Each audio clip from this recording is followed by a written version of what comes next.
Isaí, ¿cómo estás? Muy bien, gracias a Dios, aquí estamos. Garza, tocayo de apellido. Pues como medio Monterrey, ¿no? Medio Monterrey, ya sé.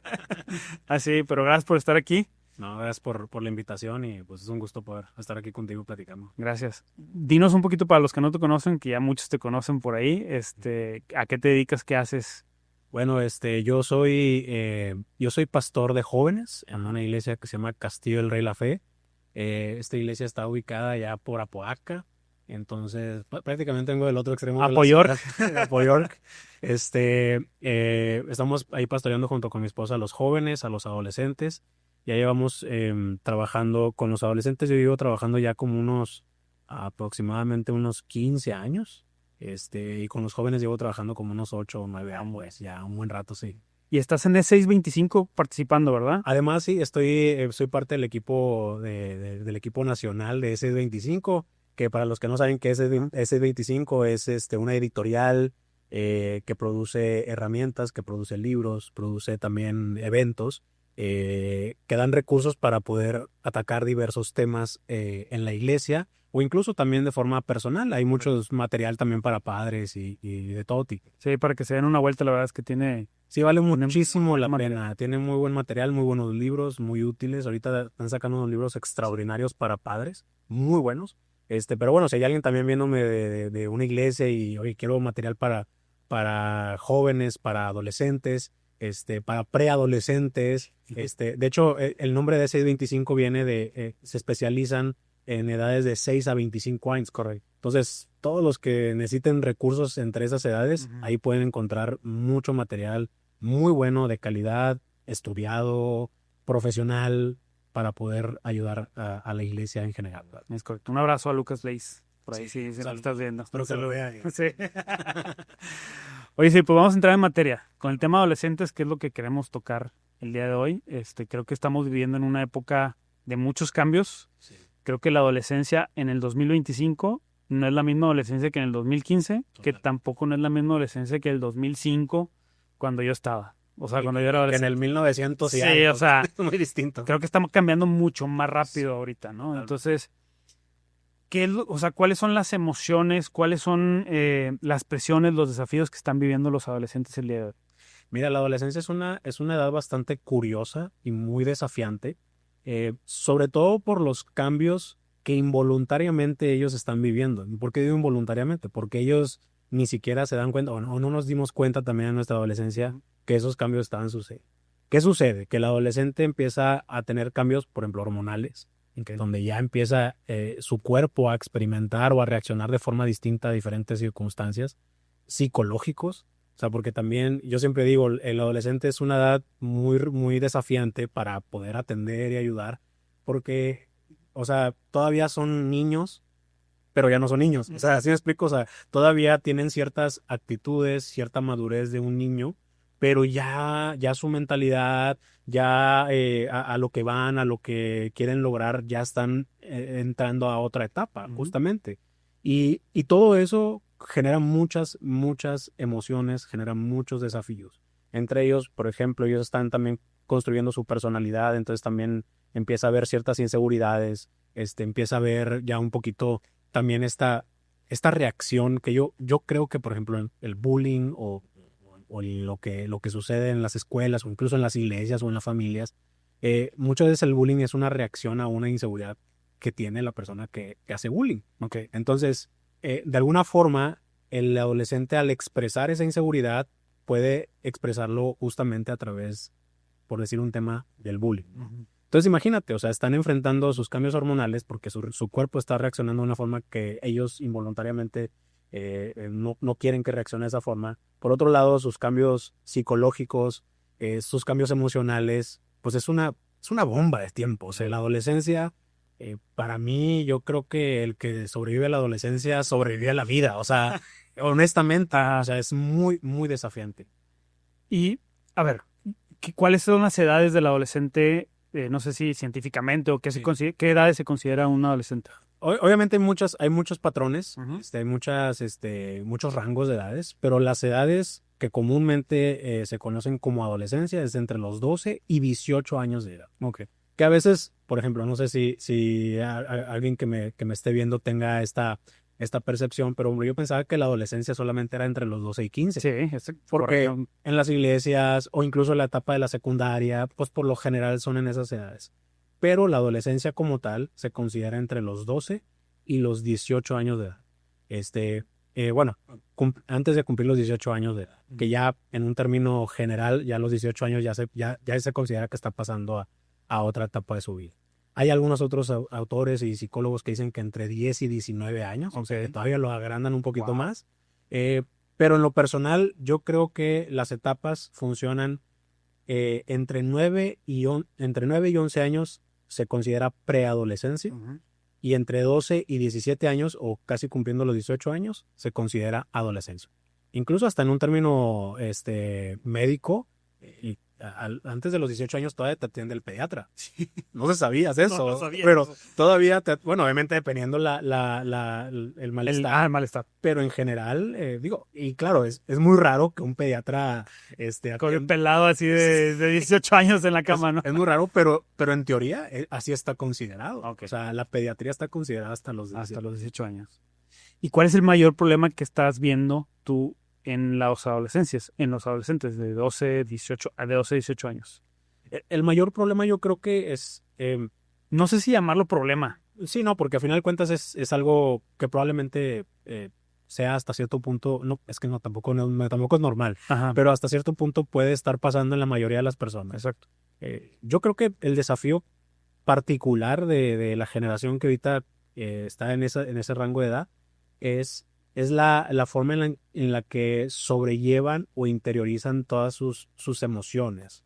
A lo mejor eso es algo que siempre se ha vivido, pero creo que particularmente esta generación está luchando mucho, sí, con temas de suicidio, sí, con temas de como una especie de aberración a la vida. Y te lo digo porque nosotros tuvimos un campamento de adolescentes justamente entre 12 y 15 años. Hicimos pues una actividad, una dinámica donde les pedíamos que ellos escribieran en unas hojitas de papel lo que pasaba por su mente. Y todos, excepto una persona, escribieron que tenían pensamientos de suicidio. Wow. Que la vida no valía nada para ellos. Que se me puso la piel chinita. Es en serio, o sea, es que es bastante fuerte. O sea, pensar que por no decir el 100%, pero el 99% de los adolescentes, o el 90%, digamos, un porcentaje muy grande, porque tampoco puedo asegurarlo, porque al final de cuentas, digamos, la muestra en donde nosotros sacamos eso es una muestra, pues, relativamente pequeña.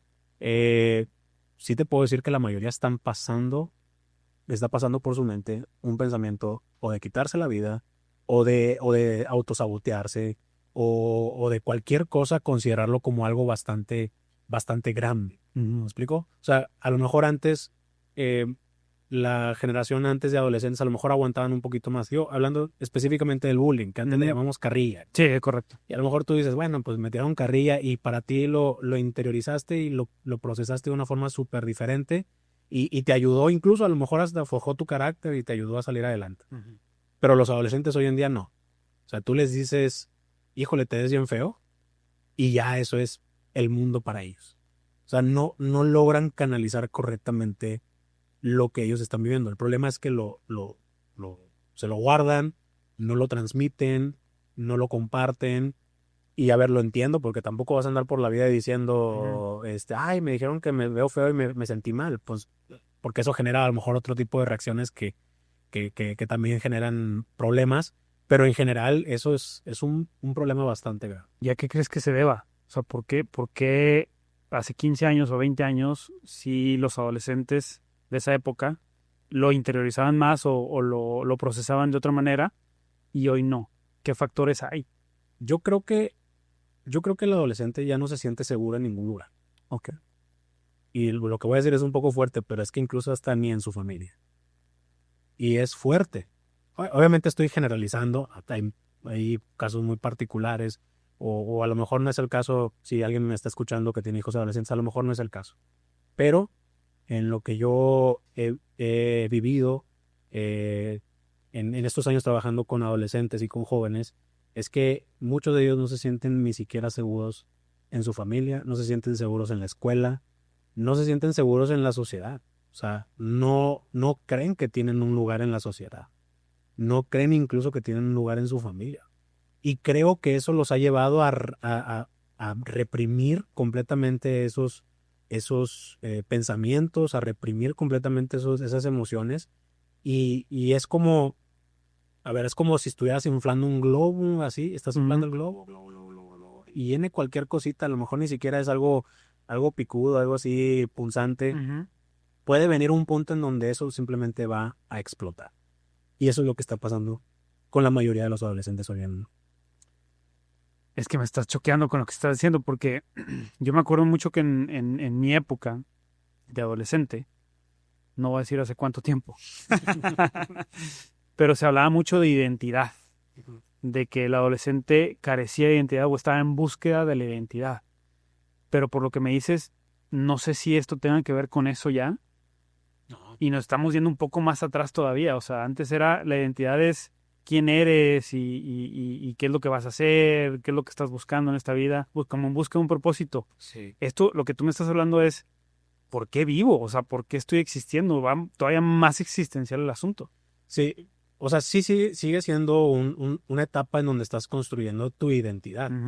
Pero creo que ese gap de tiempo en el que construyes tu identidad, a lo mejor a ti te tocó y a mí también, no sé, lo construías entre los 12 y 15 años. A lo mejor ya a los 15 años, ya en la preparatoria, ya tenías pues una personalidad muy particular, ya tenías algunos gustos muy bien definidos. Creo que eso se ha reducido bastante porque hay mucha información, porque también ya el adolescente está expuesto a muchísima información y ya para ellos definir su identidad ya no toma tanto tiempo, ya es menor. No quiere decir que ya tengan resuelta la vida, no quiere decir que sea algo bueno. Más bien creo que esa particularidad de la identidad de forma general, porque Sí. yo sé que hay muchas cosas muy Sí, muy puntuales puntuales acerca de eso, pero creo que ya es más rápido. O sea, por ejemplo, ya puedes encontrar adolescentes jóvenes que tal vez a los 11 años ya saben que quieren ser grandes. ¿Me explico? Es más, hoy en día ya hay adolescentes o jóvenes que ya ganan dinero en redes sociales y ya tienen como a lo mejor su identidad un poco más definida. Obviamente va evolucionando, va cambiando, van madurando, pero ya como que lo que nos tomó a nosotros Más tiempo. a ellos les tomó menos.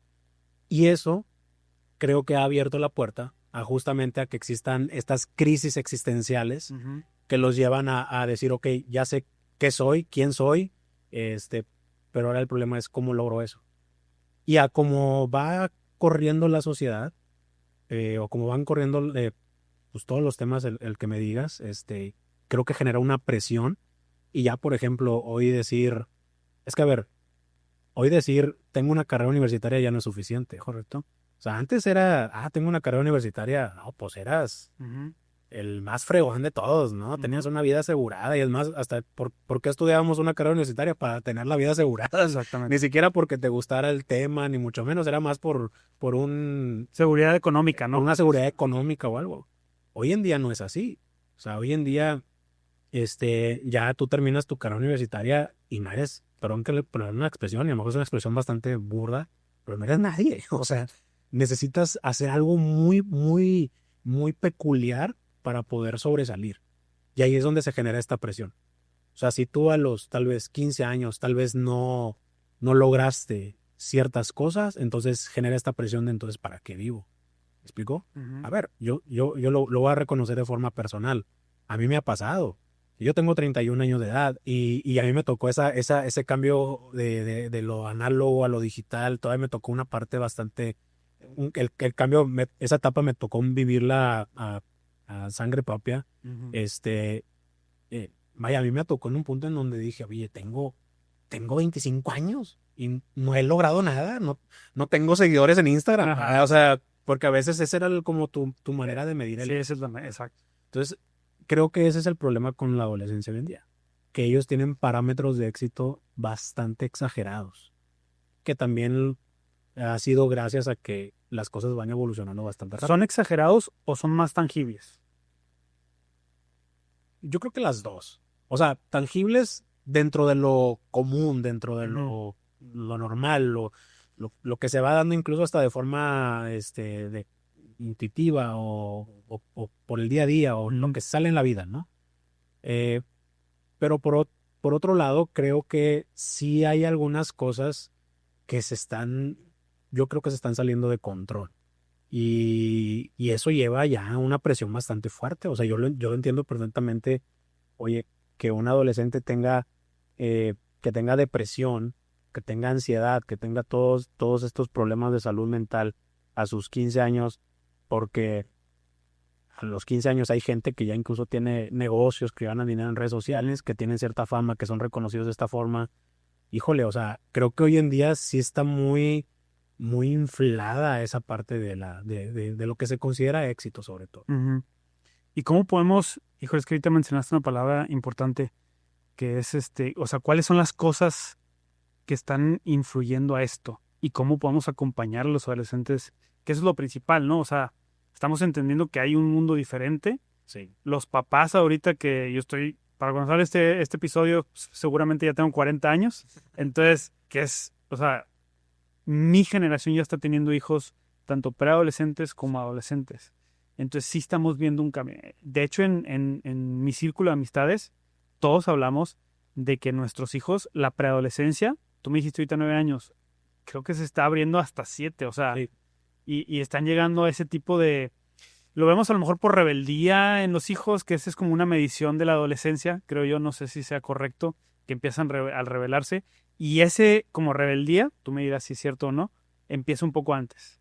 Sí, mira, ¿La rebeldía es un factor o no? sí es un factor. Yo creo que o sea, el adolescente sí pasa por una transición entre ya generar su propio criterio Sí. a creerse el criterio de papá y mamá y lo que le diga a su familia. O sea, sí hay una transición. Yo no consideraría rebeldía siempre y cuando, como papás, pues se le enseñe, ¿no? Ujú. O sea, a ver, por decirte un ejemplo a lo mejor no es de lo más importante, pero creo que es algo que creo que puede entenderse un poco más. A lo mejor el papá siempre le dijo a su hijo, tú vas a ser rayado. Siempre le dijo y le dijo y hasta de chiquito le compró su playera de rayados o lo que tú quieras. Oye, pero a los 7 años el niño dice, oye papá, pues no, yo no le voy a rayado, me gustan más los tigres. ¿Me explico? Están ganando más campeonatos, los otros. En parte, pues sí. A ver. No, no, o sea, sí me explico, ¿no? O puede pasar al revés, ¿no? Sí, sí, También, o sea, claro. que un papá tigre y a lo que voy con el ejemplo es que, pues esa conversación, digo, que es de los temas, alguien dijo, es lo más importante de lo menos importante. Sí. O sea, es algo que pues importa porque pues nos gusta, Ajá. me gusta mucho el fútbol, gente que le gusta el fútbol, y aquí en Monterrey es un tema siempre. Completamente. Entonces, sí es un tema y a lo mejor va a generar cierta incomodidad, pero bueno, pues a lo mejor puede haber cierto acuerdo donde el papá diga, ok, está bien, tú eres tigre, yo soy rayado, pero pues vamos a respetarlo, ¿no? Digo, si me ganan los tigres, pues qué padre, pero no hagas una burla o no me lastimes y viceversa, ¿no? A lo mejor genera ese acuerdo, ¿no? En otros temas creo que es muy parecido. O sea, a lo mejor ya el niño empieza a generar otro tipo de criterios porque se expone o a las redes sociales, que se expone a conversaciones con sus amigos y él empieza a generar su propio criterio. Si papá le decía, oye hijo, es que tú, no sé, tienes que ir los domingos a la iglesia, por ejemplo. Ujú. Y el hijo está exponiéndose a amigos que dicen, oye, no, pues es que el domingo mis amigos van a Chipín, que van a Río Ramos, van a jugar fútbol. Ujú. ¿Y por qué yo no puedo ir a jugar fútbol? Y el papá tiene que llegar a un punto en donde le diga, ok, está bien que tengas esa inquietud, está bien que tengas ese deseo, pero ¿por qué es importante para nuestra familia que el domingo sea de iglesia? Bueno, pues por esto, por esto y por esto y por esto. Ujú. Ya si el adolescente, después de esa explicación, después de esa conversación, sigue en una actitud, una posición de nada más estar dándole la contra al papá, entonces para mí eso ya es una rebeldía. Ok. ¿Por qué aclaro esto? Porque muchos papás no tienen esa conversación con sus hijos. Ok. Yo creo que a veces los papás dan por sentado que el hijo ya sabe qué es lo que tiene que hacer. Ok. Y la realidad es que no. La verdad es que no. O sea, el hijo no sabe. El hijo necesita escuchar, el adolescente necesita escuchar de sus papás el por qué. Que esa es una de las grandes demandas de los adolescentes. Ellos quieren saber por qué. O sea, porque están generando su criterio, están generando su propia convicción. están generando su propia fe, los que son espirituales, ¿no? Ujú. Están generando ellos ya su propia forma de pensar y ellos necesitan saber por qué. Y creo que no hay mayor regalo que un papá se siente explicarle a su hijo el por qué. No sé si me está... Sí, completamente. ¿Crees que los papás, esa es mi pregunta y hasta me duele a lo mejor preguntarla porque me la estoy preguntando a mí mismo, ¿crees que los papás estamos preparados para resolver ese tipo de dudas? O sea, o para decir el porqué de las cosas. Mira, yo te voy a dar una impresión y esto lo digo, es un punto de vista. No creo que se deba considerar ni siquiera como una opinión experta, ni mucho menos. Es simplemente un punto de vista Ujú. en mi experiencia Con 15 años de con los adolescente. adolescentes y pues viendo la dinámica de los papás y todo eso. Yo creo que muchas veces los papás le tienen miedo a ese papá. Ujú. O sea, le tienen mucho miedo. Pues porque no quieren enfrentarse. O sea, el niñito que tú cargaste, le cambiaste los pañales y que te sonrió y que te besó y que te dijo mamá, papá y que, o sea, que generó un mundo de emociones extraordinario para ti. Ahora el tipo ya se pone el tú por tú contigo, ¿verdad?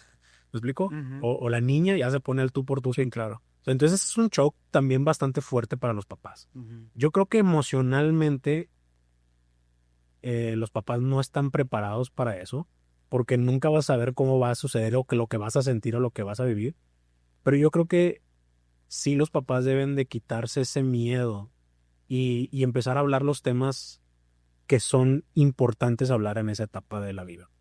O sea, hay temas muy importantes. Por ejemplo, la sexualidad. Ujú. O sea, el hijo no tiene que por qué aprender sexualidad ni en la Fuera. escuela. Ujú. A ver, perdona que lo diga así, pero es que incluso, o sea, la iglesia tampoco debe ser como la principal fuente. O sea, si la iglesia se habla de sexualidad y de una forma muy particular, porque hay un punto de vista bíblico acerca de eso. Ujú. Pero es que la sexualidad se tiene que hablar en casa. O sea, la referencia, la plática incómoda de sexualidad, tienen que ser con los papás.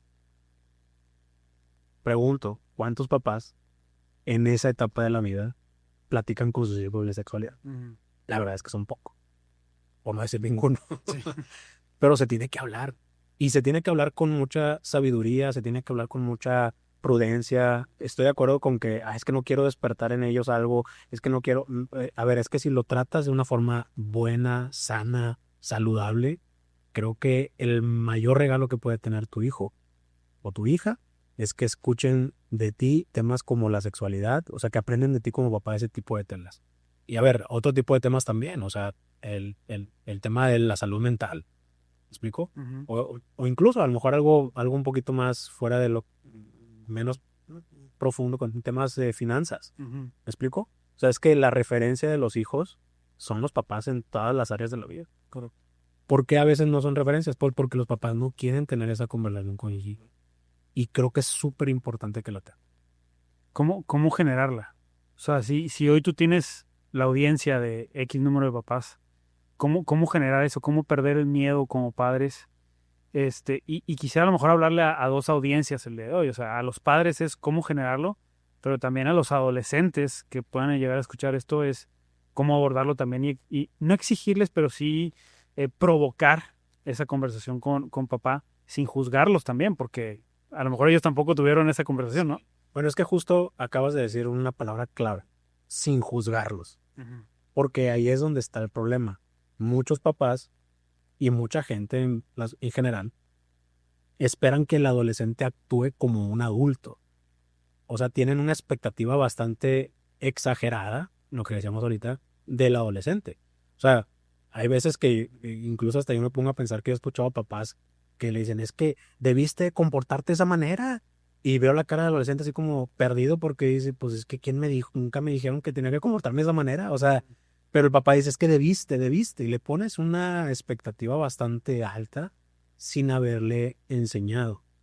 Y justo viene desde el punto de vista del juicio. Ujú. Creo que a veces las experiencias que vivimos nos llevan a tener ciertos prejuicios y de pronto cuando se presentan ciertas cosas o se presentan ciertas dudas, se presentan ciertas circunstancias, el papá reacciona con el prejuicio. A ver, que es algo completamente natural y normal. O sea, creo que siempre vamos a reaccionar así. No digo que esté bien, solamente digo que es algo muy normal. Aparte es una diferencia generacional, ¿no? Antes es una diferencia general. Sí. Exactamente, y también diste en el clavo en eso. O sea, son vivencias completamente distintas. Uh-huh. O sea, por ejemplo, simplemente como un papá de generación, bueno, de generación millennial, ya ahorita había papás millennials. Oye, ¿cómo le vas a exigir cómo llevar las redes sociales a tus hijos? Pues es muy diferente porque a ti no te pusieron tal vez de niño esa restricción. Sí, claro. O sea, yo no tuve redes sociales sino hasta los 13, 14 años, que fue cuando empezaron las redes sociales. O sea, yo no tuve de niño la restricción, pero hoy en día como papás sí puedes o Sí, puedes. o sea, podemos tomar la decisión de que la tenga o que no. Exactamente. Entonces, a veces creo que a veces ese tipo de cosas pues nos llevan a juzgar. Por ejemplo, ¿cómo yo le puedo decir a un niño de 8 años, no, es que para ti no son las redes sociales y no debes de ver redes sociales si yo a los 8 años yo no tuve redes sociales? Entonces, todo parte desde ese prejuicio en enseñar las cosas de manera, entendiendo un poco lo que ellos están viviendo. O sea, entendiendo un poco que ellos están en una etapa completamente distinta y partiendo de ahí, atacar los diferentes temas. Uh-huh. Los adolescentes van a tener muchas dudas. Por decirte un ejemplo muy particular. O sea, pueden tener dudas acerca de Dios. Por ejemplo, si tiene una familia religiosa, espiritual, cristiana, y un adolescente puede tener dudas acerca de Dios. Y a lo mejor como papá tu reacción va a ser, ¿cómo vas a tener? O sea, yo que soy pastor, o sea, ¿cómo vas a tener dudas acerca de Dios? O sea, claro que Dios existe, pero es que, repito, el adolescente tiene esas dudas y necesita de alguien para poder resolvérselas. ¿Y quién mejor que como el papá o la mamá para ayudarles a resolver? Ahora, si son temas ya que salen de tu expertise o que a lo mejor no tienes el conocimiento, pues ahora sí buscar a alguien que te ayude a poder ayudarle a poder entender bien esos temas y generen su propio... ¿Se vale decir no sé como papá? Sí. Es que a ver, ¿Cómo lo toma el adolescente? El no sé. es que el adolescente, fíjate, es que es bien curioso, el adolescente no, a diferencia de un joven más grande, ya universitario, Uh-huh. si un joven más grande tú le dices, no sé, puede juzgarte un poquito más. O sea, puede decirte, ok, No ha estudiado exactamente. Y aún así, creo que hoy en día esta generación de jóvenes, esta generación de jóvenes son muy conscientes de que no se puede saber todo. Uh-huh. Tengo una frase que me gusta mucho que es, tratar de saberlo todo es el primer síntoma de la ignorancia. Pues porque no puedes saberlo todo. O sea, es imposible que en un cerebro quepa toda la información. Y creo que el papá sí se vale que le diga al adolescente, no sé. El adolescente, creo que lejos de sentirse desilusionado, a ver, voy a tratar de replantear un poquito. El adolescente lo que más le importa es sentirse escuchado. Ok. O sea, él quiere sentirse escuchado, quiere que se escuchen sus dudas, sus inquietudes, lo que está pasando por su mente y por su corazón. Y como a veces no se generan esos momentos o no se provocan esos momentos, porque también entendamos que hoy en día la generación de papás es muy distinta. Hoy es más común que papá y mamá trabajen. Que a ver, que es algo, está bien, o sea, simplemente la sociedad así nos está llevando, pero es más común que exista esa parte donde a lo mejor no ha habido esa atención directa con el adolescente. Y además, con este prejuicio de los papás de decir, bueno, pues es que ya es un adolescente, ya se sabe hacer de comer solo, ya se baña solito, ya no depende de mí. Entonces, prácticamente los independizan emocionalmente de una forma muy abrupta. Pero sí es importante que te sigas dando el tiempo de decirle, a ver, hijo, ¿qué dudas tienes? No, pues de Dios.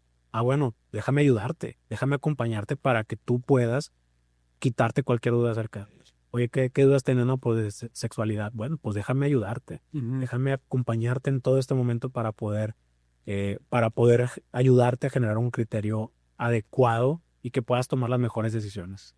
¿No crees que, bueno, te voy a decir lo que estoy pensando con lo que me estás diciendo? Sí. Se me vienen a la mente dos conceptos, que es tiempo y distracción. Entonces creo que si nos vamos un paso, no sé si atrás o adelante, necesitamos más tiempo con los adolescentes como padres Sí. y quitarnos de distracciones tanto ellos como nosotros, porque es muy fácil decir no tengas redes sociales, pero yo sí las tengo. Sí. Y yo sí las sigo viendo mientras que pues yo tengo esa distracción y no te estoy dedicando el tiempo, entonces se vuelve frustrante también para el adolescente. Sí. ¿Va por ahí más o menos? Sí, totalmente. Es que repito, muchas veces los papás, como ya ven al adolescente grande, que te digo, ya lo ven muy independiente en muchas cosas, piensan, o a lo mejor no es ni siquiera que piensen, simplemente su reacción es, ok, o sea, qué bueno que ya no dependes de mí, va, una carga menos, y más si tienes más hijos, más pequeños, pues obviamente entiendo que como papá sí es un alivio que tu hijo sea más independiente en algunas cosas. Pero yo creo que el error que más se comete es pensar que no requieren tiempo. Y sí requieren tiempo. Es más, me atrevería a decir que requieren el mismo tiempo o más que un bebé. Porque el bebé pues está a expensas de lo que tú puedes hacer por él. O sea, el bebé depende completamente de ti. Y es más, hasta, digo, yo no he tenido hijos, pero por lo que he escuchado, y voy a tener un bebé próximamente, pero por lo que he escuchado, pues hasta cierto punto lo puedes hasta ir adaptando un poquito a un ritmo de vida. Vaya, depende de ti completamente. Sí. Y eso a ti te puede generar como cierta libertad o cierta tranquilidad en cuanto a que el bebé no va a ser más que lo que tú... Sí, no se puede revelar. No se puede revelar, no te puede decir nada. Ajá. Entonces, eso, o sea, ya lidiar con alguien, con un ser humano que te dice, a ver, ¿por qué? Eso ya requiere tiempo. Eso ya requiere mucho más tiempo. Y el deber ser, en lo personal, creo que el papá o la mamá deben de dedicarle, a lo mejor no más tiempo, pero sí más tiempo de calidad con sus hijos adolescentes. Y decirte, a ver, hijo, ¿qué dudas tienes acerca de este tema? Oye, estoy viendo que tienes problemas en la escuela. ¿Por qué? Indagar, ver qué está pasando por su mente, ver patrones de comportamiento y no reaccionar a la primera, no juzgarlos. O sea, oye, pues es que me metí a su celular y resulta que este niño anda buscando cosas raras. A ver, pregúntale por qué está buscando cosas raras, de dónde viene esa inquietud. Y claro, tiene que haber un proceso de disciplina, tiene que haber un proceso en donde le tienes que enseñar y a lo mejor va a generar cierta incomodidad, pero el hecho de que lo escuches, el hecho de que tú estés ahí para tu hijo, eso comunica más incluso que lo que tú puedas decir con tus palabras. ¿Qué le dirías a ese adolescente que hoy se siente invisible con su familia, que se siente no escuchado, que se siente perdido, que se siente frustrado o que tiene esos pensamientos de los cuales hablamos hace un momento? Mira, decirle al adolescente que no está solo, híjole, pues es una cuestión de percepción. Digo, a lo mejor no está solo, a lo mejor sí está con su familia, a lo mejor su familia, es más, pueden tener la bendición de que sus papás estén ahí siempre con él y lo atiendan y todo, o con ella. Pero lo que sí puedo decirles es que no todo está perdido, no todo tiene que terminar como lo estás imaginando en tu mente.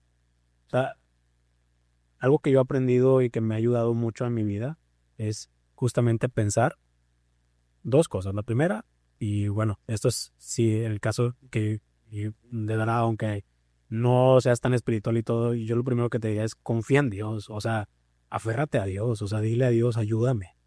Creo que es súper clave que el adolescente pueda expresarle directamente a Dios lo que está pasando por su corazón, por su mente y que le ayude a salir adelante. Y la Biblia lo dice, clama a mí y yo te voy a responder. Y si algún adolescente dice, bueno, pero es que yo como adolescente, ¿cómo puedo tener una relación con Dios, una conexión con Dios?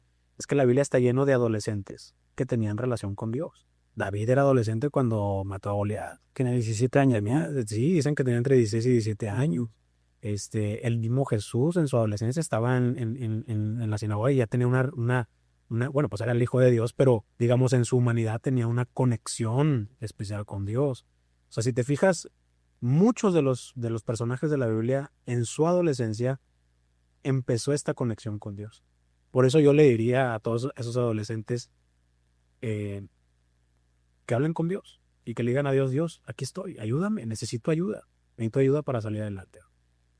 Y lo segundo que yo les diría que siembren en su corazón es, pues no todo está perdido. O sea, el final de una lucha, el final de una lucha no tiene que ser catastrófico. Es más, muchas de las luchas que tenemos a veces ni siquiera nos damos cuenta cuando terminan. O la mayoría, si no es que el 90% de los problemas que tenemos ni siquiera nos damos cuenta hay muy pocas de las cuales sí nos damos cuenta que por lo general son las más dolorosas y las más difíciles, pero no todo está perdido, o sea, no tiene por qué ser un comentario, una acción, no tiene que ser el final de tu vida, al contrario. Si logras entender, que Dios te ama, que Dios tiene un propósito para ti, y dos, que eres una persona valiosa, creo que de ahí tú puedes incluso utilizar todas las tragedias de tu vida para poder lograr cosas extraordinarias.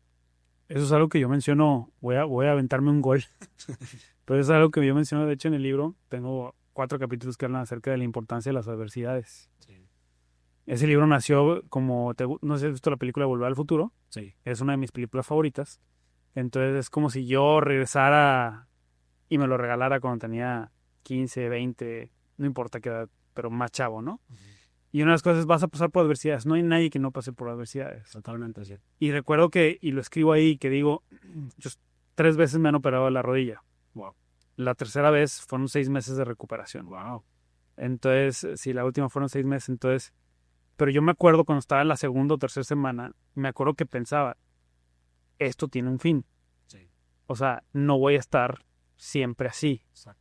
Tiene un fin, o sea, este dolor va a acabar, esta inflamación va a acabar. Estoy haciendo las cosas correctas. Y a lo mejor de repente se vuelve a inflamar o etcétera, porque estoy en la rehabilitación. Pero esto tiene un fin y voy a estar bien en algún momento. Y eso fue en el 2017, estamos hablando de hace 8 años. Y pasaron 6 meses y estoy bien, ¿se me explico? Y pude terminar una carrera en bicicleta, que de hecho tu hermana me tocó verla ahí por ahí en Mazatlán en una de esas carreras, de 120 kilómetros. Wow. Entonces, la pude hacer. Sí. Traía 15 kilos menos, pero la pude hacer. Entonces, coincido mucho con lo que dices, no se acaba. Tu problema no es el fin del mundo. Tu problema no se acaba ahí contigo, no se acaba ahí. Tiene un fin. El problema tiene un fin, tú no. El dolor es un síntoma de la vida. Y yo creo que madurar, o sea, crecer, te va ayudando a tener esta perspectiva. O sea, si algo tenemos garantizado en esta vida es la muerte. Y pues a ver, en una sociedad como la que vivimos, los problemas. O sea, todos vamos a enfrentar en algún momento adversidades. Vamos a pasar problemas. A lo mejor a algunos les va a tocar por el contexto en el que nacieron problemas más difíciles que a otros, digamos, dependiendo de la perspectiva en la que lo vean. Pero todos vamos a pasar por adversidades. Y como dices, esas adversidades van a terminar en algún momento. Van a terminar en algún momento. Y si no terminan, o si se pareciera que no llegaran a terminar, porque hay sentencias bastante fuertes, o sea, pues imagínate, no sé, perder alguna extremidad o algo así, pues es una sentencia muy fuerte. Pues si logras realmente entender que el regalo más grande que nos traen los problemas es justamente el propósito. Y esos problemas se pueden convertir en un propósito. O sea, el de no tener una pierna, o por ejemplo, ahorita que estás contando lo de la rodilla, es una gran historia de inspiracional. O sea, ahorita que hasta me inspiraste a hacer ejercicio, porque no, porque dices, oye, a ver, sí es cierto, o sea, hay veces que uno es el que se pone los límites uno solo, y uno mismo es el que se empieza a aferrar a cosas incluso como el dolor. Hablando emocionalmente, hay gente que está aferrada a su dolor, hay gente que está, porque incluso a veces ese dolor, a veces es una zona de confort, a veces también es una zona en donde te sientes cómodo. ¿Me explico? Porque incluso a lo mejor le encuentras justificación a por qué no te salen ciertas cosas, etcétera, etcétera. Pero creo que cuando uno ve las cosas con la perspectiva correcta, siempre, siempre, siempre vas a encontrar un propósito en cualquier cosa que tú vivas. El año pasado nosotros perdimos a un bebé. Mi esposa está embarazada y pues a los 3 meses aproximadamente, pues el bebé ya no creció y pues lo perdí. Yo nunca en mi vida había sentido un dolor tan grande, honestamente. O sea, pérdidas fuertes en mi vida. Hace unos años falleció un tío, también como 4 años falleció mi abuelo. Pero digamos que vivirlo así como pues tan cercano, la verdad es que sí, te soy honesto, fue algo muy, muy difícil. Y sí quiero reconocer que en algún momento sí pasó por mi mente pensamientos como, por ejemplo, jamás voy a tener hijos. Sí, la verdad, lo tengo que reconocer. O pensamientos como, pues híjole, hasta ni esto me sale bien. Ujú. O pensamientos como inseguridades de híjole, y si es un problema más grande. Ya somos dos. No, la verdad, Pasa por la mente completamente. pasa por la mente. Y soy pastor y predico la palabra de Dios y según en la descripción de mi trabajo soy el que debo de poner el ejemplo, ¿verdad? Pero es que es la verdad, soy un ser humano y me pasan esos pensamientos por mi mente. Pero después, una de las cosas que yo aprendí fue que justamente las cosas pasan por algo. Ujú. Y perder al bebé nos llevó que en algún momento a mi esposa la tuvieran que revisar. Y en esa revisión, que la tuvieran que canalizar con otro doctor, un especialista, porque pensaron que tenía cáncer en el útero. Y este doctor, gracias a Dios no era cáncer, pero este doctor detectó que era lo que tenía. Y este problema que tenía la llevó a tener una cirugía a mi esposa. Y en la cirugía, ni siquiera el doctor ni siquiera se enfocó en el problema.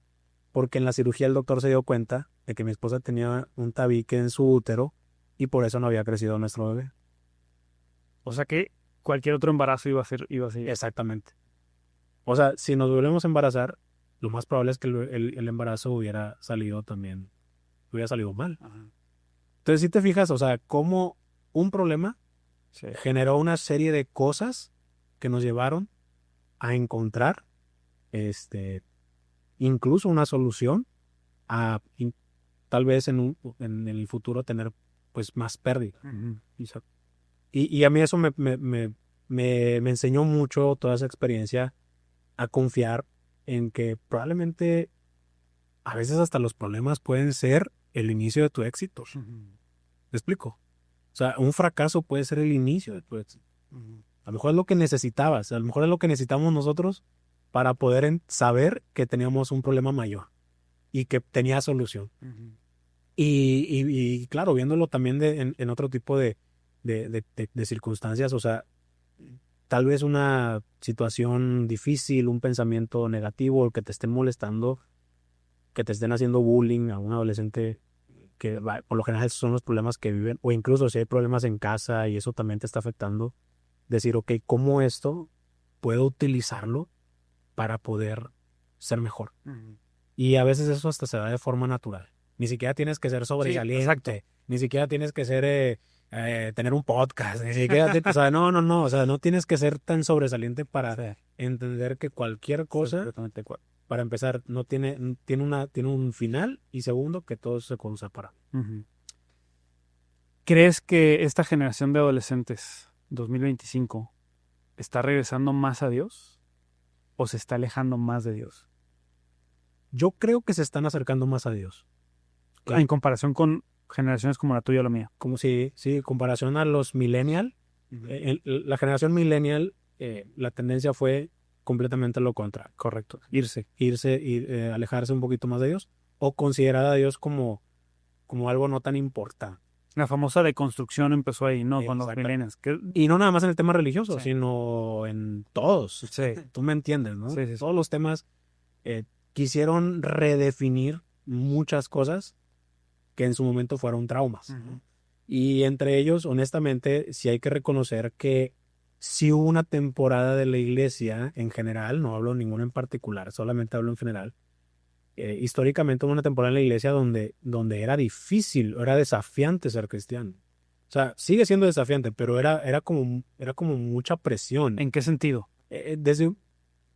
Es que antes se tenía una revelación bastante limitada acerca de la iglesia, de lo que debía de ser la iglesia, de lo que debía de ser un cristiano. ¿Qué pasaba? Que había incluso reglas que a veces eran pues absurdas o ni siquiera eran bíblicas, eran simplemente religiosas, o sea, religiosas completamente. Ujú. Entonces eso sí, hay que reconocer que hizo mucho daño y generó mucho trauma, al grado en el que esta generación millennial sí generó cierta lejanía hacia considerar a la iglesia como algo importante en su vida, ni siquiera hablando de servir ni involucrarse, simplemente como parte de su vida. Ujú. Y lo que sucedió con la generación Z, que es la generación más próxima a los millennials, empezó a suceder todo lo contrario. O O sea, la generación Z quedó como en un punto bastante ambiguo porque tenía esta ola de pensamientos, ideologías, que los estaban bombardeando, pero eso creo que los llevó a conocer a Dios de una forma más genuina, Okay. de más auténtica. Okay. Y la generación Z creo que preparó o está preparando, incluso es la generación que está ahorita sirviendo a la generación de adolescentes, y esta generación de adolescentes creo que están encontrando una forma de vivir el cristianismo de forma más auténtica. No quiero decir que es mejor, no quiero decir que es especial, simplemente es más auténtico. ¿Más libre? Más libre, sin tantos prejuicios, sin tanta regla absurda. Claro, con los lineamientos que dice la palabra de Dios, y obviamente cada iglesia y cada denominación tiene sus particularidades. Sin embargo, creo que de forma general sí hay una libertad más que se respira, ¿no? O sea, yo ya veo adolescentes o incluso grupos de adolescentes que ya veo que se abren a algunas cosas que son tendencia, que son nuevas y que son sanas y son buenas y que te pueden llevar a comunicar mejor la palabra de Dios. Por ejemplo, simplemente el TikTok. O sea, yo sí escuché gente que dijo el TikTok es del diablo. Yo sí escuché. Sí, claro. Y uno como millennial dices, ¿qué te pasa? O sea, no, ¿cómo va a ser del diablo? Pues es una red social. Es un medio de comunicación, simplemente. Exactamente. Pero como todavía existe esta tendencia a satanizar, a siempre encontrarle el lado negativo a las cosas, pues sí escuché gente que decía, no, pues el TikTok es del diablo. Pero pues yo veo también que hay adolescentes, hay jóvenes que encontraron en TikTok una forma de expresar su amor por Dios.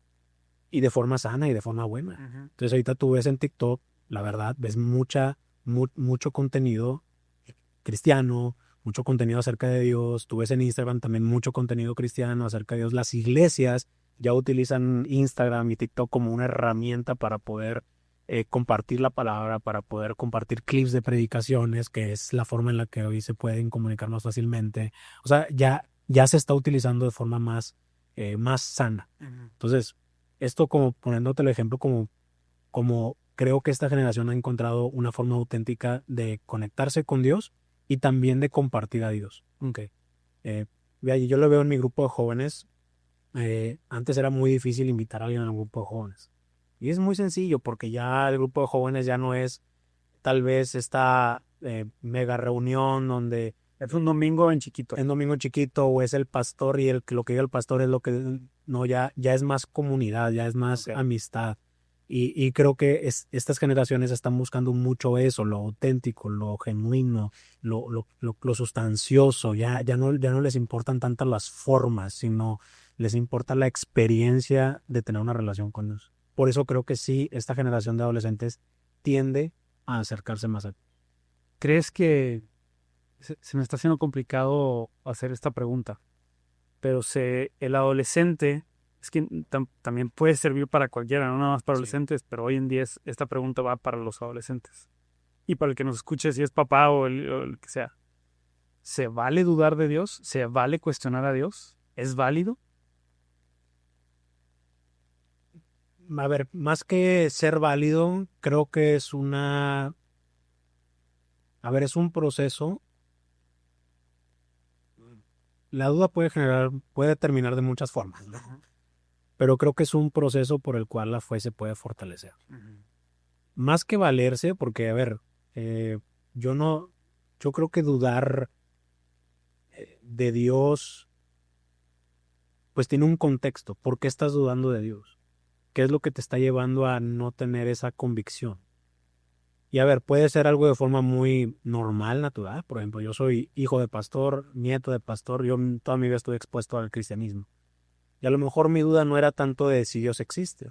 Mis dudas eran más relacionadas a tal vez porque Dios no obra de cierta manera conmigo, o tal vez porque Dios no responde a esta oración. ¿Sí me explico? Ese era mi tipo de dudas, porque el contexto en el que yo vivía era ese. Y yo creo que esas dudas, lejos de generar un rechazo hacia Dios, me llevaron a incluso buscar más a Dios. A decir, a ver, Dios, ¿por qué no respondes las oraciones como a los demás? O algo que yo veía en los retiros, en los campamentos, es siempre, pues está la fogata, ¿no? Y la fogata siempre, bueno, Por lo general siempre es el momento donde el Espíritu Santo viene, ¿no? Sí. Y ahí tienes a todos hablando en lenguas, cayéndose, llorando. Y honestamente yo no sentía absolutamente nada. Ujú. Y la verdad es que yo le preguntaba a Dios, oye, porque yo no siento nada. Incluso yo dudaba, oye, entonces esa persona está exagerando. O ¿No? está actuando, O está ¿no? actuando, o sea, entonces, ¿qué onda?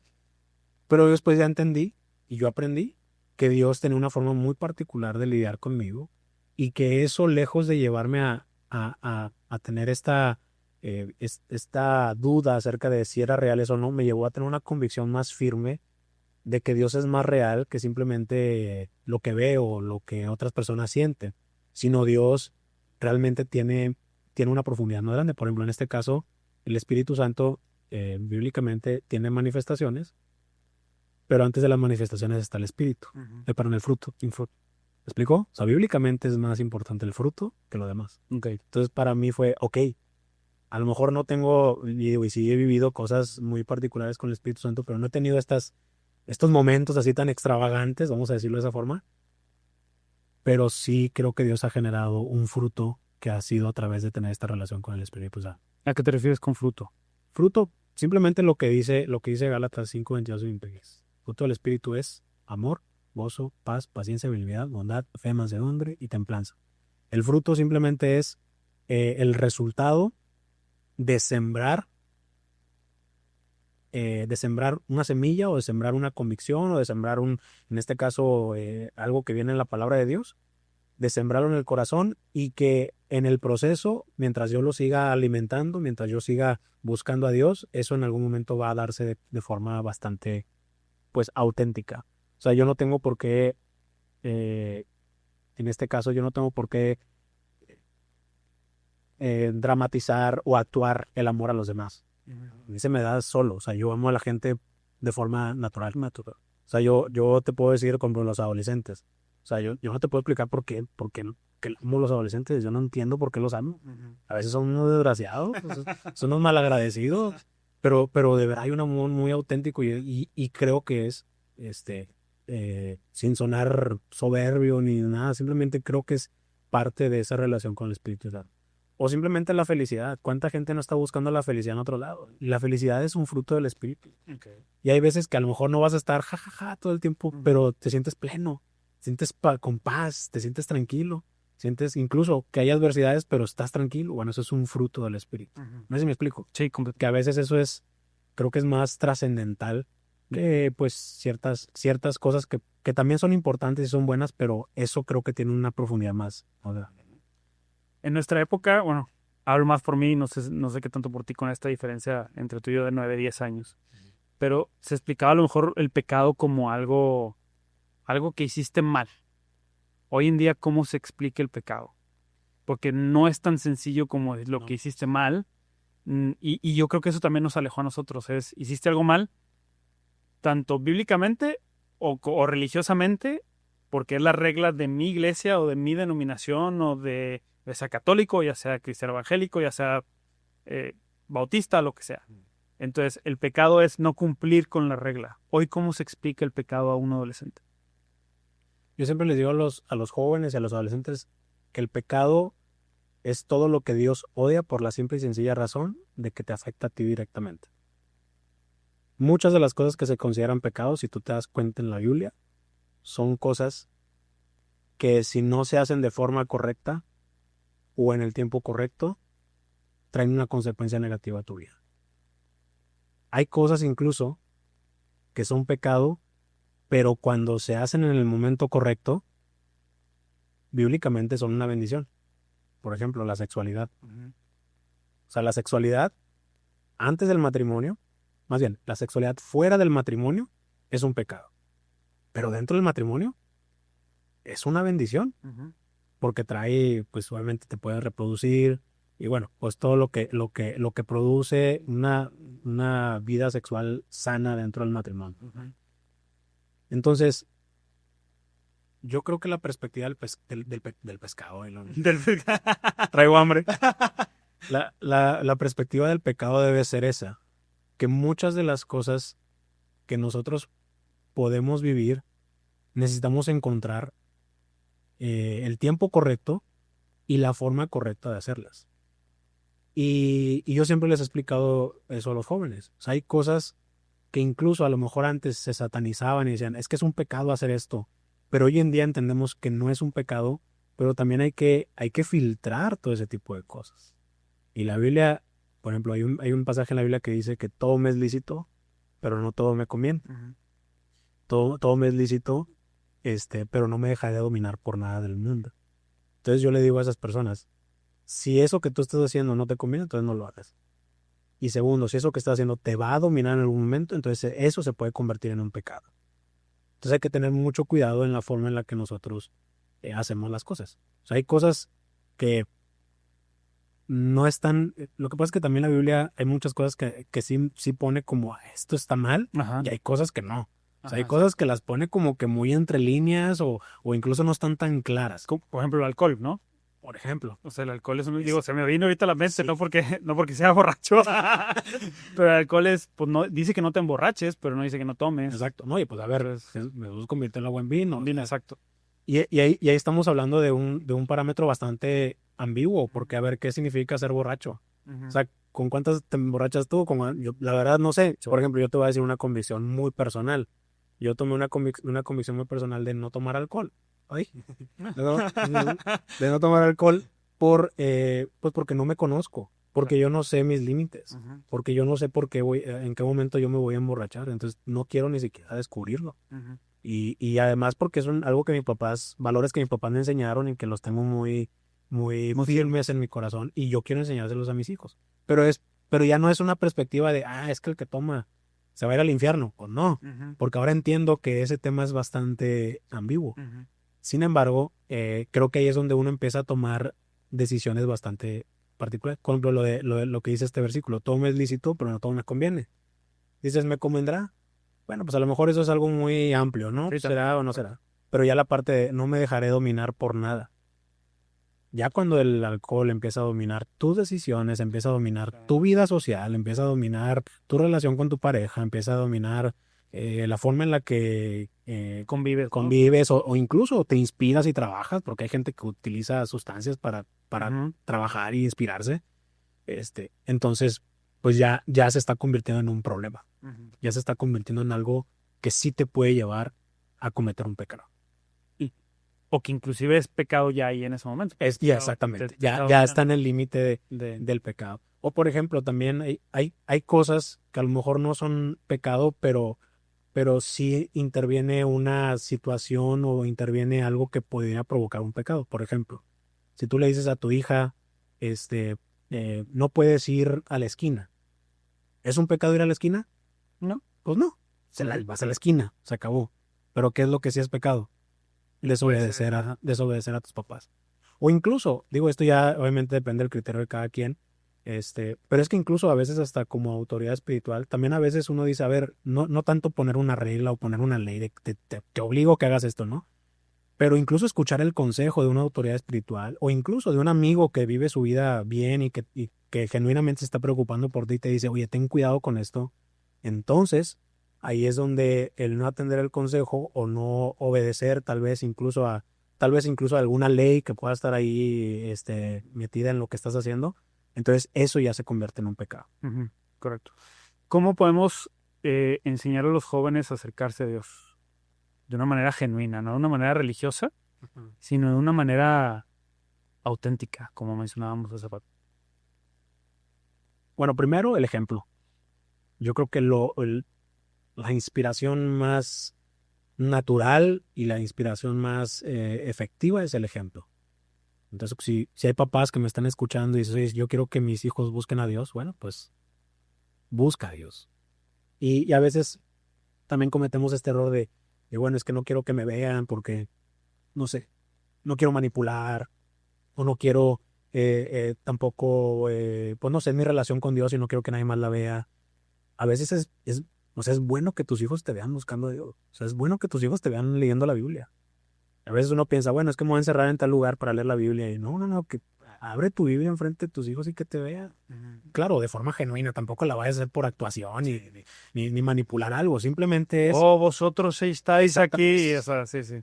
Pero el ejemplo es el más claro la estrategia más clara y más efectiva para poder enseñar a los jóvenes a buscar a Dios de forma auténtica. La cantidad de jóvenes que he platicado con ellos, que la mayoría es que se quejan de que sus papás son unos en la iglesia y otros en su casa, es abrumadora. O sea, es bastante fuerte. Y hijos de líderes, hijos de pastores. O sea, esto no respeta Sí, ni jerarquía. ni jerarquías, ¿no? O sea, es que de verdad, es esa parte de que los papás sean unos en la iglesia y otros en la casa afecta mucho. Entonces yo me enfocaría muchísimo más en que los hijos en la casa vieran que también busco a Dios, que también buscamos a Dios.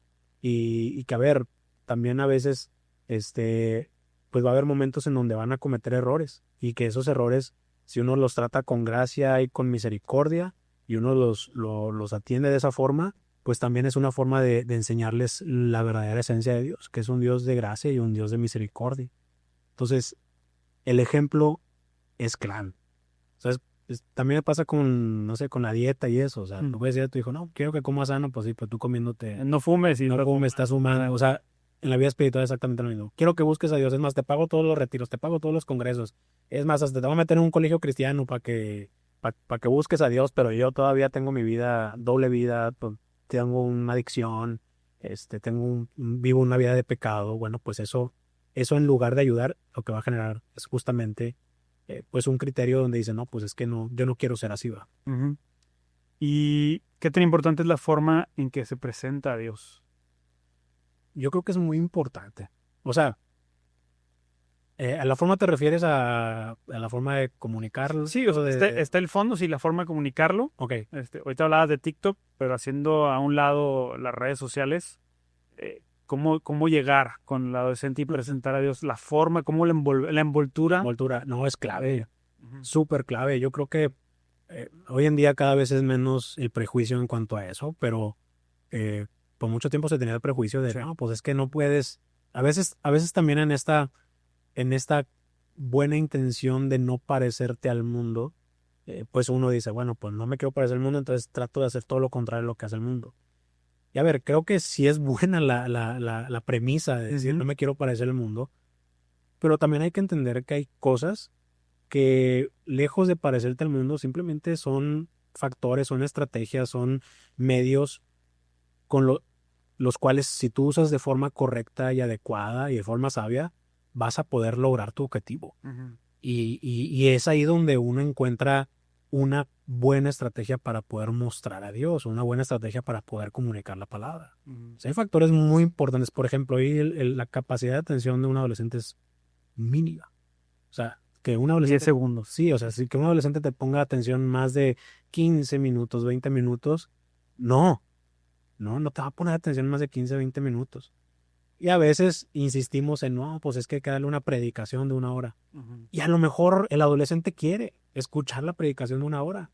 Pero a ver, vamos a ser muy honestos. Creo que ni tú ni yo Nos quedaríamos. nos quedaríamos, o en algún momento podría nuestra atención moverse, o desenfocarnos, o te dio sueño, o lo que sea, pero hay algo que te va a provocar que no atiendas por completo ese tiempo, ¿no? Entonces, en este caso, la forma sí importa. Entonces, decirle al adolescente, a ver, te voy a comunicar a Dios, o este tema en particular, te lo voy a comunicar de esta forma estratégica para que tú puedas retenerlo, es bastante bueno. Y utilizar los medios que están puestos en la mesa. O sea, TikTok lo puedes usar de forma gratuita, Instagram lo puedes usar de forma gratuita, y es una forma de crear comunidad, es una forma de comunicar, es una forma de conectar. O sea, creo que son oportunidades que antes no se tenían y que hoy en día, si se explotan de la forma correcta, pueden ser muy, muy valiosas para poder cumplir el objetivo, en este caso como pastor, de comunicar la palabra de Dios. Es que yo tengo como una teoría y quisiera validarla contigo, porque creo que Jesús eh, dijo el qué, el cuándo, el dónde y el por qué, pero nunca dijo los cómo. Sí, es correcto. Y siempre la religiosidad es el cómo y estamos peleándonos por el cómo. Y me voy con un ejemplo a lo mejor muy burdo. Mi abuela era de República Dominicana, ¿no? Entonces, si yo le presento, tuve la oportunidad de ir a Santo Domingo hace casi 20 años, a República Dominicana, y me tocó, no pude ir a una iglesia como tal, pero me tocó escuchar canciones de iglesia en merengue, cosa que nunca había escuchado en México. Claro. Y ahí fue como un switch para mí de, ¿esto es válido o no es válido? Bailar una canción así de merengue que es dedicada a Dios, ¿es válido o no es válido? Y empezó esta apertura y fue donde yo empecé, estoy hablando hace 20 años y lo he ido desarrollando esto y dije, pues Jesús nunca dijo cómo, nunca dijo el merengue no y el hebreo sí, o sea, y el pandero y esto sí, ¿no? Dijo que es adoren, dijo hagan discípulos, Sí. en donde a las naciones, Sí. haciendo esto y esto, o sea, dijo el qué, el por qué, el cuándo y el dónde. Pero nunca dijo los cómo y nos peleamos por los cómo. Como ahorita dijiste algo bien clave, Jesús dijo hagan discípulos. Y esa es, como hoy en día en la iglesia, ese es el tema más fuerte, o la necesidad más fuerte que tiene la iglesia, el hacer discípulos. O sea, el discipulado es clave. Y a ver, el discipulado es algo que existe pues desde Jesús. O sea, el mismo Jesús lo dijo, ¿ah? Pero ¿qué es lo que cambia?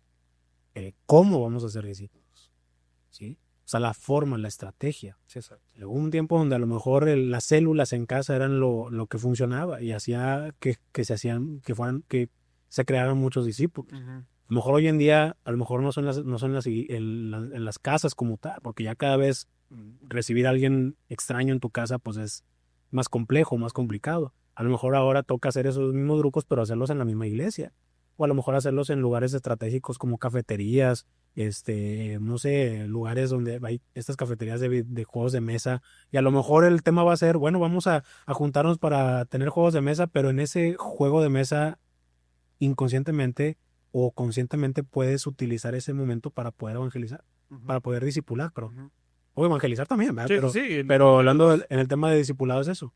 Por ejemplo, nosotros hemos aprendido mucho que el discipulado se da más en la mesa que simplemente teniendo a un público que está escuchándote.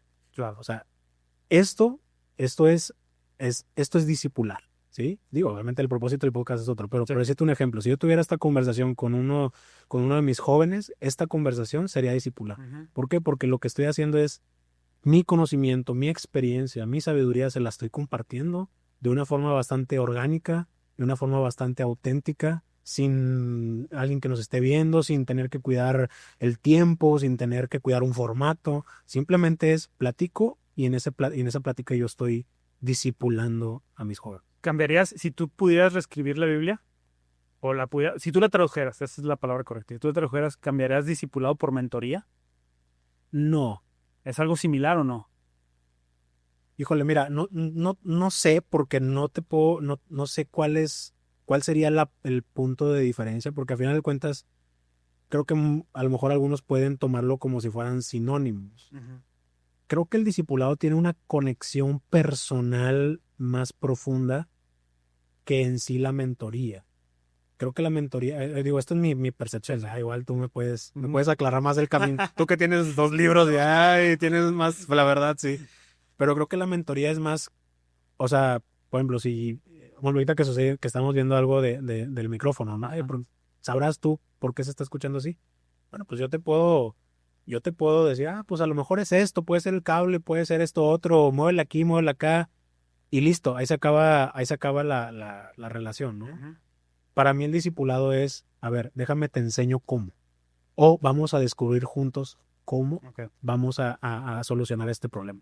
Ok. Sí, la mentoría es tú sígueme y yo nomás te enseño. Es correcto. Y el discipulado. El discipulado es una conexión, o sea, es sí sígueme, pero o sea, yo también me voy a involucrar contigo, o sea, juntos vamos a crecer. La forma en la que yo me he conectado mucho con mis jóvenes es de esa manera. Y yo les digo, a ver, bueno, en su tiempo éramos casi de la edad, pero ahorita ya no tanto, pero incluso les digo, miren, somos casi de la edad. Hay cosas que yo también estoy aprendiendo. ¿Por qué no las aprendemos juntos? O sea, hay cosas que yo también estoy madurando.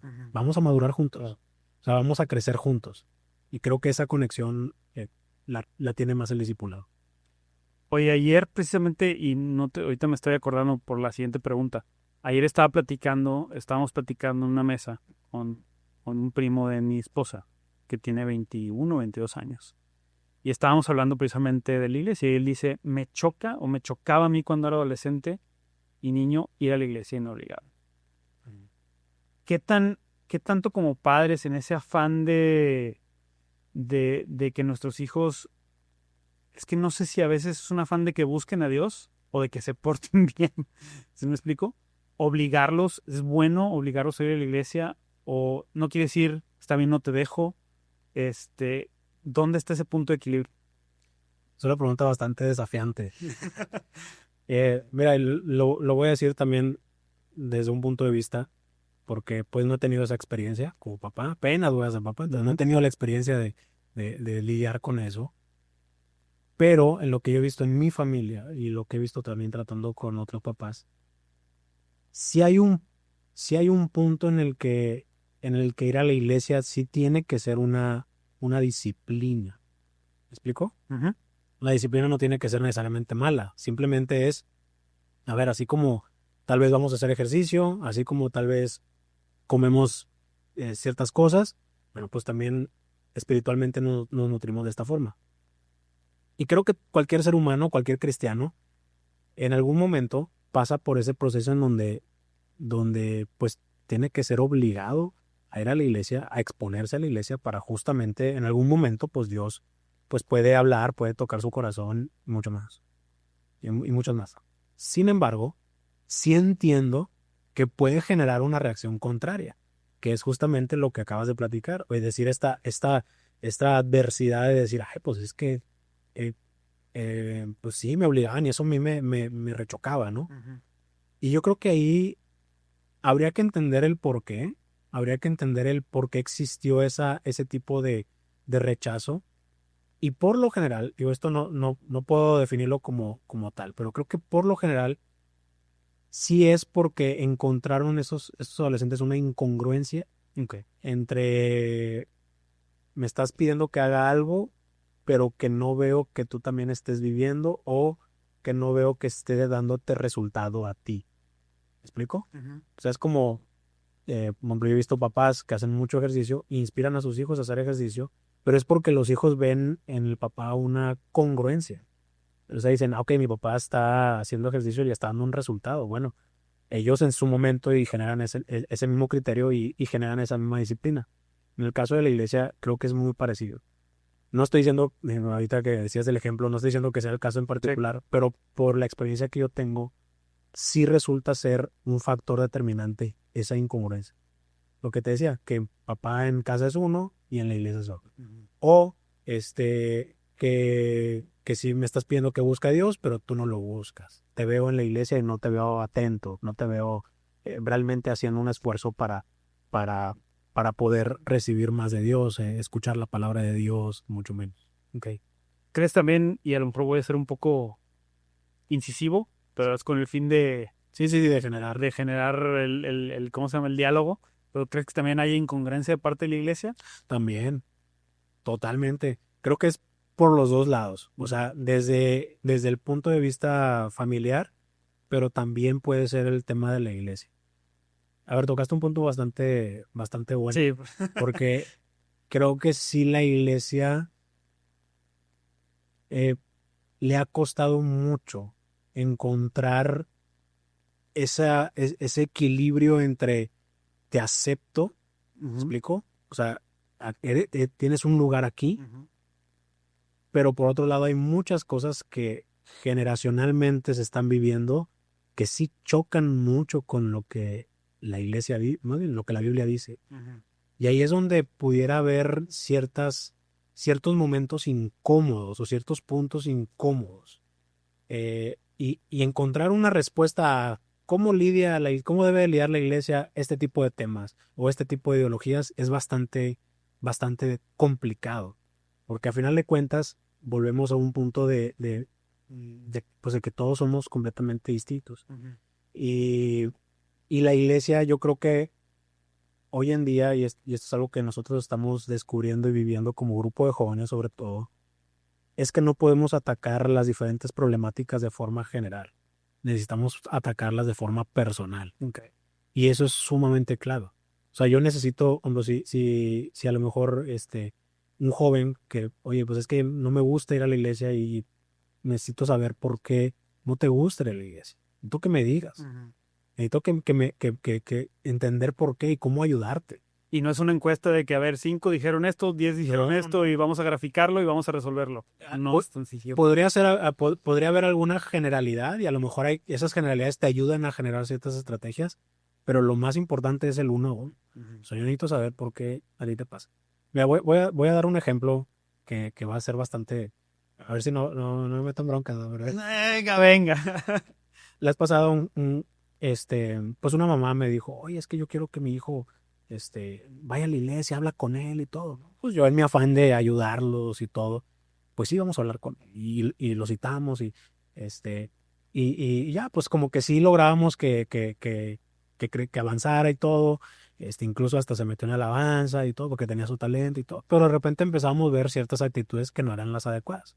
No estoy diciendo pecados, ni mucho menos, solamente pues actitudes que dices, ok, creo que sí debes de cuidar un poquito ciertas cosas, ¿no?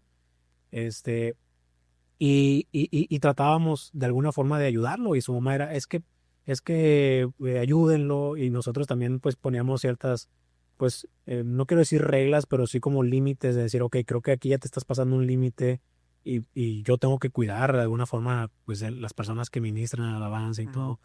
Y de pronto sí pasaba esos límites y la mamá decía, es que ayuden. Llegó un punto en el que fue tanta la insistencia tanto de la mamá y de tener que tratar con el chico, que yo le pregunté al chico, a ver, dime la verdad, ¿quieres estar aquí o no? Porque lo que yo identifiqué era una mamá que estaba insistente en que su hijo estuviera ahí y yo veo un hijo que honestamente no quería. Entonces yo le pregunté, oye, ¿quieres estar aquí o no? Me dijo, la verdad, no. Dije, bueno, eso es lo que le voy a decir a tu mamá. ¿Me das permiso? ¿Me das permiso de decirle a tu mamá que no quiere estar aquí para que ya, pues, tú estés bien, tranquilo, en paz y pues a lo mejor ya tu mamá también esté un poquito más en paz y listo, o sea, porque a ver, también honestamente, o sea, si no estás atendiendo el consejo, si no estás mejorando, pues entonces también a lo mejor, no sé, lejos de ayudarte, a lo mejor te estoy hasta perjudicando, mejor vamos a dejarlo en paz, ¿no? Ujú. Y fue lo que hice. Fui con su mamá y le dije, ¿sabe qué, hermana? Su hijo no quiere estar aquí. ¿Qué hago? Y obviamente sí se sintió esa desilusión de, pero es que dije, mire, yo no puedo hacer ya algo con su hijo, pero lo que sí podemos hacer, usted y yo, es pelear por su hijo. Vamos a orar por él, Ujú. vamos a ponernos de acuerdo y vamos a orar por él. Ya llegó un punto en el que ya no hice lo suficiente para poder atenderlo y lejos de ayudarlo, el seguir obligándolo y presionándolo, eso es lo que va a generar, ya es que el chico, este, pues se aparte más. Ujú. Pero para no hacerte el cuento largo, el chico regresó y está bien en la iglesia. Ujú. ¿Sí me explico? O sea, Sí, sí. hay veces que a veces tienes que ser bastante honesto y decir, ok, este, a lo mejor el hecho de estarte presionando, de estarte diciendo, estar ahí taladrando una idea, lo que sea, a lo mejor no es lo adecuado. A veces lo adecuado simplemente es, ok, aquí estoy.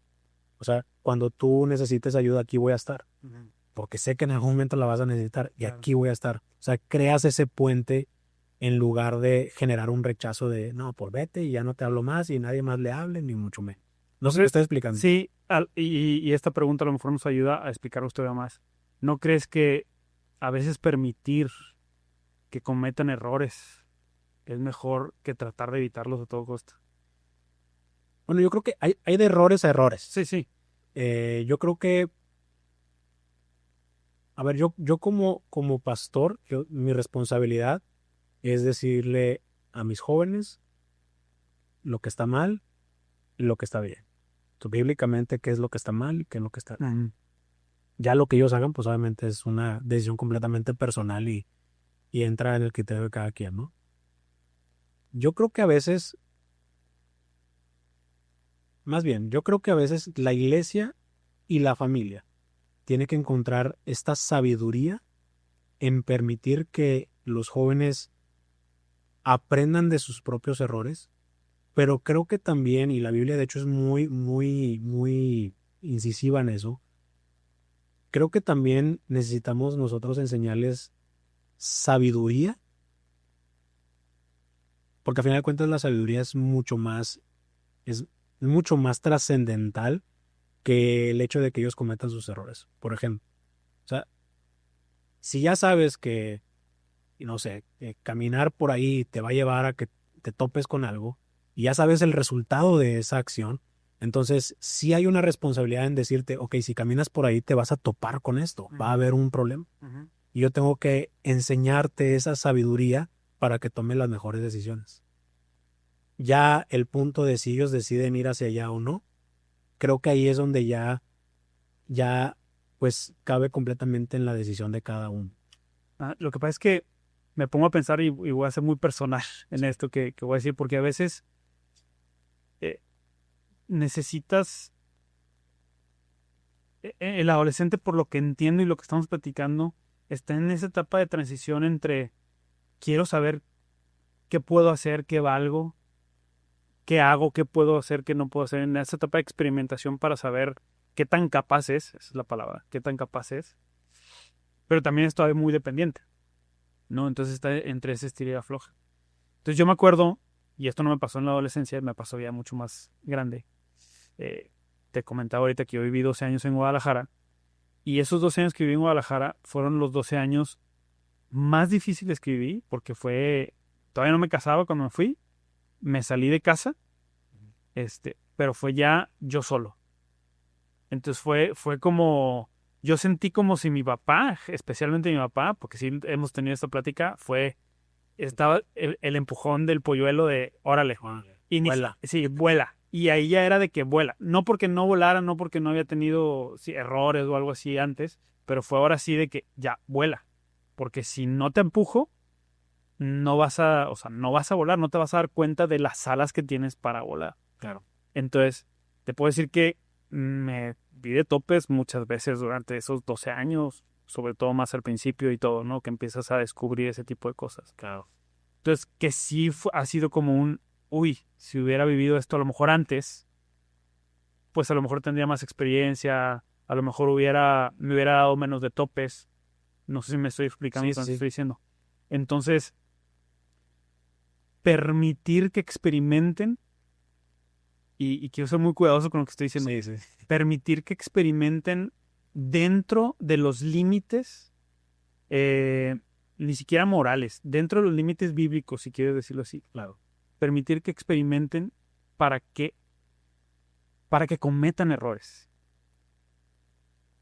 Yo creo que no sé si me estoy explicando. Sí, yo creo que aquí entonces el enfoque tiene que ser un poco distinto.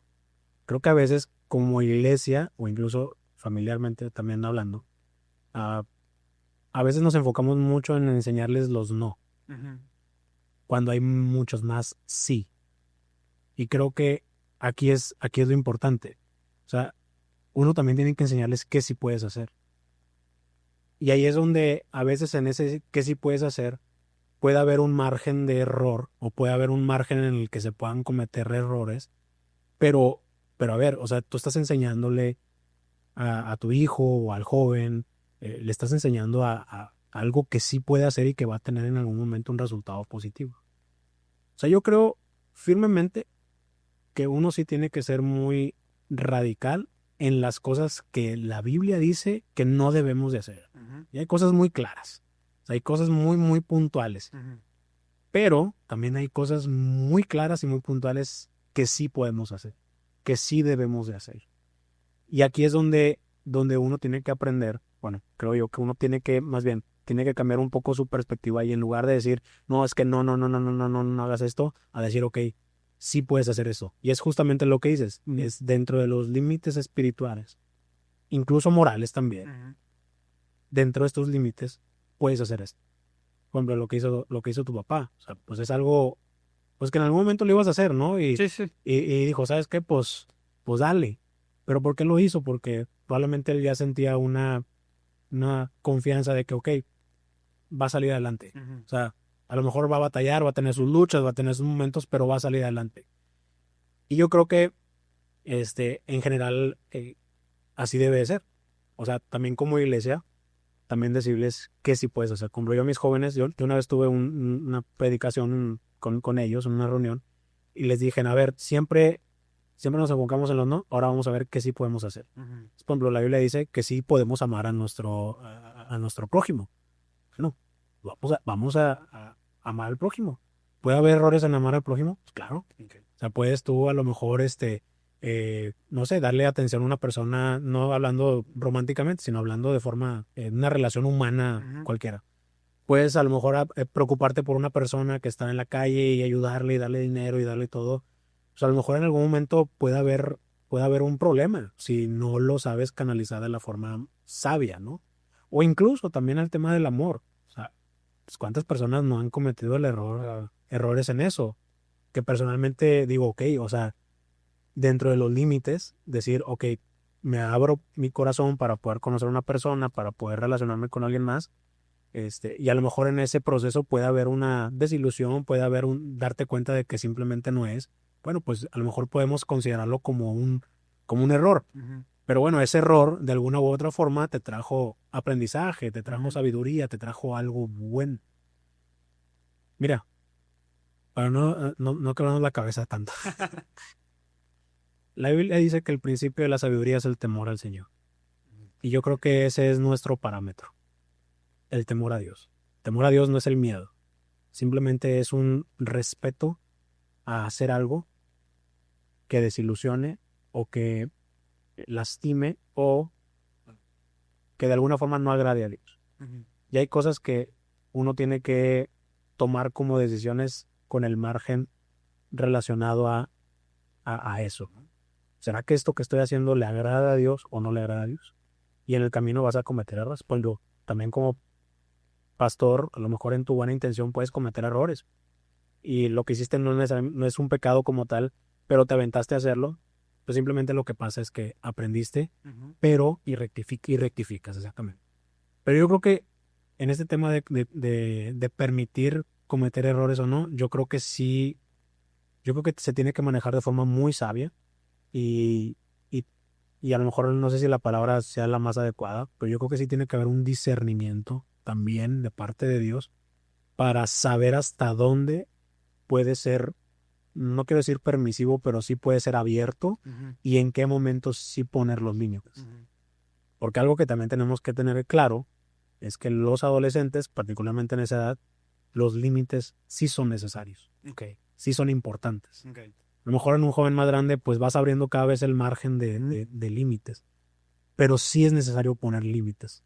Porque si no, llega un punto en el que, pues bueno, van a crecer con un pensamiento, con una ideología en donde, es que no tienes límites de nada. Y en algún momento se van a topar con uno de esos límites y pues no va a ser nada agradable. Es una gran herramienta. Los adolescentes necesitan límites todavía. Sí, me gustó muchísimo. Pues, es que son niños. Perdóname los adolescentes que están viendo, pero es que son niños. Es que de verdad ves, cuando los ves así relacionarse y jugar y todo eso, siguen siendo niños. O sea, si uno va también todavía a los 30, 40. No, de verdad, en los retiros a mí me impresiona su capacidad para jugar, no se cansan. Claro, se llevan de una forma muy diferente a un niño, pero siguen siendo niños y me ha tocado hasta ver a que lloran por su mamá. Que dices, híjole, es un niño, o sea, extraña a su mamá, extraña a su papá, pero por otro lado también está en esta etapa donde está relacionándose con otros y así, o sea, también algo que me llama mucho la atención en los campamentos es que los adolescentes siempre se sienten mal, como porque tienen esta necesidad de atención. O sea, es algo que yo he visto como un patrón muy particular en los adolescentes. Cuando tienen esta necesidad de atención de sus papás, se sienten mal. Les duele la cabeza, les duele el estómago. Y no es nada, simplemente es a lo mejor es algo psicológico, algo. Necesito el abrazo, necesito el apapacho. El caldito de pollo de mamá de cuenta, que sentirla. Y hay veces que nada más, literal, me da risa porque siempre llevo a mi tía, que es doctora de los campamentos, y ella es súper picudísima en ese sentido. O sea, ya se la sabe de todas a todas. Sí. Entonces, no, cuando los ve, ahí me da mucha risa. O sea, risa en el buen sentido, porque ella los atiende y dice, ay, sí, mi amor, y te doy la pancita así, ay, sí, a ver, siéntate aquí, no sé qué, a ver, ten tantita agua, no sé qué, ¿sabes qué? Déjame, te preparo algo. no le dio ni un medicamento. Solamente le dio el apapacho. ¿Ya te sientes mejor? Sí, ya me siento mejor. Ya, vámonos. Ajá.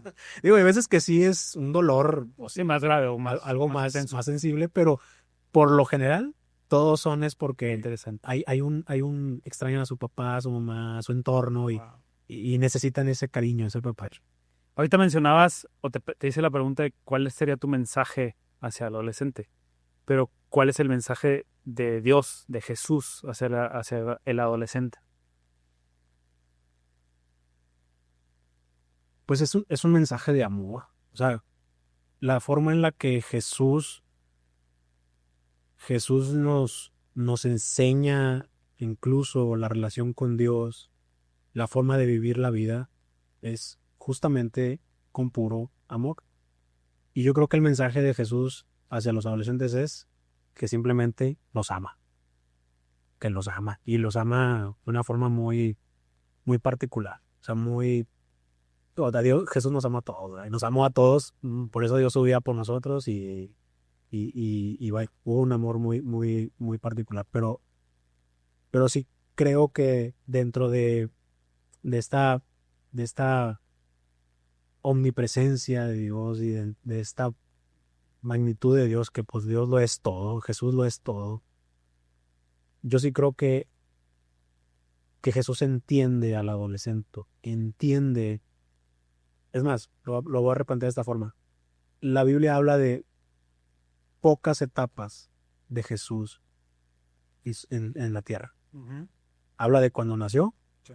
habla de cuando fue adolescente y habla de cuando inició su llamada, cuando se bautizó a los 30 años. O sea, habla cuando nació, habla cuando tenía 12 años y habla cuando tenía 30 años. Entonces no se me hace como coincidencia que de alguna forma se resalte la etapa en la que, por lo general, todos los seres humanos eh, sufrimos de alguna u otra forma. Ujú. Y yo creo que sí es un detalle bastante especial de parte de Dios y del Espíritu Santo que le reveló a las personas que escribieron la Biblia y que generaron el canon bíblico. Creo que sí es un detalle muy importante al decir que esa edad es una edad trascendental, es una edad importante, es una edad en donde se toman decisiones a lo mejor no tan superficiales, pero sí decisiones internas bastante únicas. Y no sé, a mí me gusta imaginarme, me gusta creer que Jesús tiene una relación muy especial con los adolescentes. ¿Me explico? Con esa edad en particular. Ujú. No sé, estoy diciendo algo a lo mejor bastante, pues sí, como muy, muy vago en el sentido de que no hay una forma de medirlo tal cual, pero yo sí creo que hay una forma muy, muy especial. Que el adolescente es muy, o sea, te sorprenderías, el adolescente es muy sensible a Dios, Ujú. súper sensible. Tanto así, repito lo que decimos al principio, Sí. que la mayoría de los discípulos, las personajes en la Biblia, muchos de ellos tuvieron su encuentro con Dios cuando fueron adolescentes. Y sí creo que es una edad en donde se genera una conexión bastante especial, o simplemente es una edad en donde si no se aprovecha, puede tardar un poco más en que pudiera generarse esa conexión, o es más difícil de generar. Pues porque vas creciendo, te vas haciendo más, vas generando criterios diferentes, incluso hasta uno de ellos puede ser el ateísmo, Ujú. o convertirte en agnóstico. O sea, eso puede llevarte si no generas esa conexión en la adolescencia. Entonces, si algo puedo decirles a los adolescentes es, busquen a Dios, búsquenlo, como puedan, como Dios, como la entiendan, o si no, Sí, no hay una forma, no hay una vamos. forma, exacto. O si no saben, pregúntenle a algún líder o a sus papás o a alguien, pregúntenle o busquen a Dios de alguna forma y estoy seguro que Dios se les va a revelar de una forma muy, muy especial. Pasando a otros temas. Sí. ¿Cómo afectan las redes sociales en el aspecto emocional, el aspecto mental, la identidad a los adolescentes el de... No, pues es la consecuencia o el efecto de las redes sociales es, es total. O sea, yo creo que las redes sociales sí han generado en las personas, en la humanidad, eh, comportamientos, sobre todo internos, o pensamientos también muy internos, ah, que, que, que han llevado o han abierto esta serie de problemas de salud mental que hemos tenido. Digo, entiendo que la salud mental puede ser provocado por otros temas, pero en general hay emociones que a lo mejor no estaban tan expuestas o tan presentes hasta que de alguna u otra forma las redes sociales lo generaron. O sea, simplemente la comparación. O sea, simplemente eso, el compararte con otro. Y que hay estudios muy específicos donde dicen que el 90% de las cosas que salen en redes sociales ni siquiera son realidad, o están disfrazados o están provocados. Es más, uno sube una foto y pues subes la mejor foto, ¿eh? Sí, No subes sí, la claro. foto más. De las 20 que te tomaste, subes la Exacto, mejor. o sea, de hecho, me da risa mi esposa porque ella me dice, toma fotos. Y le tomo una o dos. Y luego me dice, no, hombre, tómame más. Y ya elijo yo cuál en la que salga mejor. Le me tienes tomando así 100 fotos y ella anda buscando la que sale mejor. Por dos. Sí, por por dos. dos. O sea, pero es porque sí existe esta pues, tendencia a compararse y a comparar tu vida con la de los demás. Ajá. Y eso es muy nocivo para la voz. O sea, el adolescente es su área más sensible es esa. Porque como están generando su criterio, están generando su personalidad, el tema de la comparación es horrible, es terrible. O sea, decir, es que este joven está en las mismas condiciones que yo, en la misma escuela que yo, tal vez en la misma iglesia que yo, tal vez socialmente o familiarmente, a lo mejor están en situaciones muy parecidas y parece ser que le va mucho mejor y está más feliz y vive mejor que yo. Entonces, esa comparación es brutal. O sea, es muy, muy doloroso. Entonces, yo sí creo que las redes sociales han generado un comportamiento bastante nocivo en esa cuestión en particular, en la comparación y tal vez en esta también necesidad de aceptación, que ya también está sobre exagerada. O sea, esta necesidad de medir incluso tu valor como persona, qué tantos seguidores tienes, qué tanta interacción tiene el contenido que haces. Y a veces se disfraza un poco como que es que no me importa lo que digan los demás. No, no, sí te importa. O sea, claro que te importa. O sea, si subes algo a redes sociales es porque quieres generar algo, quieres provocar algo que no está mal. Justamente esto es contenido que va a las redes sociales. En la iglesia hacemos contenido para redes sociales porque queremos provocar algo, queremos generar algo. Y de forma personal, pues también, oye, quieres subir una foto de tu hija o quieres una foto familiar porque quieres mostrarle a la sociedad tu familia. Pero ya que tu valor dependa de, es que tantas personas le dieron like, o incluso me da risa este patrón, porque incluso hasta ves la condición de la vida de las personas según seguidores y eso. Por ejemplo, me da risa porque mi esposa me dice, oye, ¿sabes que esta pareja ya cortaron? ¿Sabes? ¿Cómo sabes que ya cortaron? O sea, te dijeron, no, se ve, ¿no? Porque lo dejó de seguir, y hasta se mete. Sí, mira, la dejó de seguir y yo, ¿qué? O sea, yo nunca me hubiera metido a buscar los seguidores de alguien más, o sea, sí. Entonces, a ese grado llegamos en el que incluso las situaciones que a veces no queremos contar como de forma directa, a veces de forma indirecta las provocamos a través de las redes sociales, y eso es una necesidad de atención. En lo personal creo que es muy, muy nociva, o sea, muy, muy fuerte. ¿Y qué tan radical eres o qué posición has tomado tú? Yo te voy a decir la mía, yo sí soy muy radical, lo hemos platicado mi esposo y yo, ese de no darle ni siquiera un celular, smartphone, digamos como tal, a nuestra hija, hasta incluso a los 16. O sea, 16, 17 años, y estamos siendo, a como vemos las cosas, desde este punto de vista, desde afuera, si es no hasta los 16 o 17 años. No lo necesitas antes. Si quieres te doy un Nokia de los que nos daban antes, así, los celulares así, que es nada más para marcar y juégale al gusanito que da vueltas. Y punto. Entonces, ¿qué tan radical, en qué posición de radicalidad estás tú en ese aspecto? ¿O crees que sí hay que ser un poco más laxos o cómo está? No, yo creo que sí se tienen que poner límites muy, muy puntuales y muy precisos en cuanto a eso, redes sociales o el uso de smartphone. Es que, a ver, en el momento en el que tiene una computadora, un smartphone, una tableta, está siendo expuesto a un mundo que se llama Internet, que cada vez es más grande, que cada vez es más descarado y que cada vez es muy...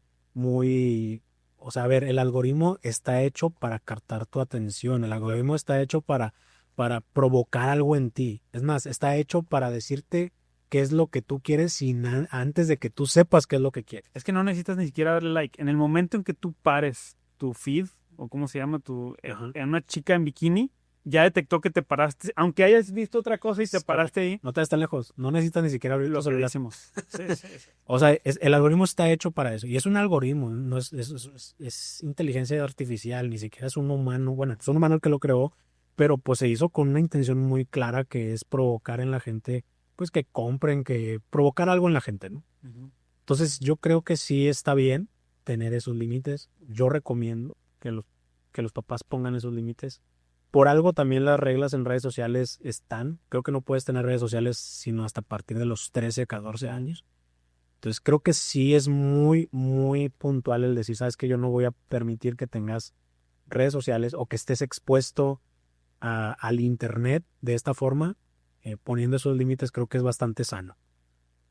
Y repito, creo que ahí uno tiene que generar una conversación bastante honesta y bastante genuina y auténtica con sus hijos y explicarle por qué. Porque va a venir la pregunta. Oye, papá, a mi amiga sí la dejan. Oye, papá, esta persona sí tiene redes sociales. O mira este influencer que tiene muchos seguidores y es adolescente. ¿Por qué yo no puedo tener eso? Entonces tiene que haber una conversación bastante honesta y particular. Y como papás, buscar suplir esa necesidad social de la forma más sana posible. ¿De qué manera? Tal vez juntándote con familias que tengan hijos de la misma edad, yendo a la iglesia, mandándolos a la reunión de adolescentes, al grupo de adolescentes, que de hecho este es otro tema, pero por ejemplo hay iglesias que no tienen grupos de adolescentes. Yo invito a las iglesias a que tengan grupos de adolescentes, aunque sean poquitos, pero abran ese espacio donde donde sí hay una exposición social, pero es una exposición social controlada, o lo más controlada posible. Y creo que sí es importante que los papás busquen alternativas para que sus hijos socialmente no tengan la necesidad de exigir tener redes sociales. Incluso tal vez algún deporte, tal vez alguna disciplina muy particular que lleve a que los adolescentes no anden buscando esta parte de las redes sociales. ¿Cuál ha sido tu mayor reto como líder de adolescente? Mi mayor reto como líder de adolescente. Mira, el mayor reto, yo creo que muchos líderes de adolescentes y pastores de jóvenes a lo mejor me van a entender. A veces no entendemos el propósito por el cual nosotros les hablamos a los adolescentes. Y hay que entender algo. En los adolescentes se siembra. Muy pocas veces se fructifica. ¿Qué quiero decir con esto? Que hay cosas que yo le voy a decir al adolescente que tal vez me tomó 4 o 5 horas preparar un mensaje para dárselo en 15 minutos. Y me estoy esforzando para darle un mensaje en 15 minutos y estoy dando todo lo máximo de mí. Lo más probable es que ese adolescente o no me escuchó completamente, o le valió gorro lo que dije, o simplemente no tiene todavía la madurez de entender lo que estoy diciendo. Entonces, en ese caso, yo como pastor de adolescentes, como líder de adolescentes, lo que estoy haciendo es sembrando. Pero con la esperanza de que en algún momento eso que estoy sembrando en su corazón, en algún momento va a fructificar. ¿Te ha tocado que regresen contigo después de 10 años, ya teniendo 25 o así, que digan, gracias a eso que dijiste que a lo mejor tú ni te acuerdas, hice esto y el otro? Sí, totalmente. O sea, me ha tocado, yo por un tiempo, tenemos un colegio ahí en la iglesia, y por mucho tiempo yo di clases de Biblia, justamente a secundaria. Y era muy estresante, o sea, súper frustrante. O sea, súmale el factor que son chicos que están en una escuela, pero al final de cuentas, aunque sea un colegio cristiano, pues es una escuela, y que están obligados a tener una clase de Biblia. Obligados, porque es parte de la currícula. O sea, ni siquiera están ellos porque quieren. O sea, era un desafío tremendo. O sea, a mí me tocaba ser bastante estratégico en la forma en la que yo comunicaba y les decía las cosas. Y Y al principio sí me frustraba mucho, como que, híjole, es que yo les digo esto, pero no entienden, no sé qué. Pero luego de repente, crecen y empiezas a verlos, oye, achis, esta chica ya es líder de jóvenes. Oye, estos chicos ya son pastores. Oye, estos chicos se están casando bien y están teniendo a su familia súper bien. Oye, esta chica la veo predicando no sé dónde. Esta chica se fue de misionera. Oye, esta chica, y empiezas a ver y dices, ok, o sea, creo que lo que dice no estuvo tan mal. Tan mal. Claro, no son todos. Ahí también hay casos que te puedo decir, híjole, también hay casos bastante fuertes y difíciles. Pero creo que es justamente lo que nosotros debemos de entender.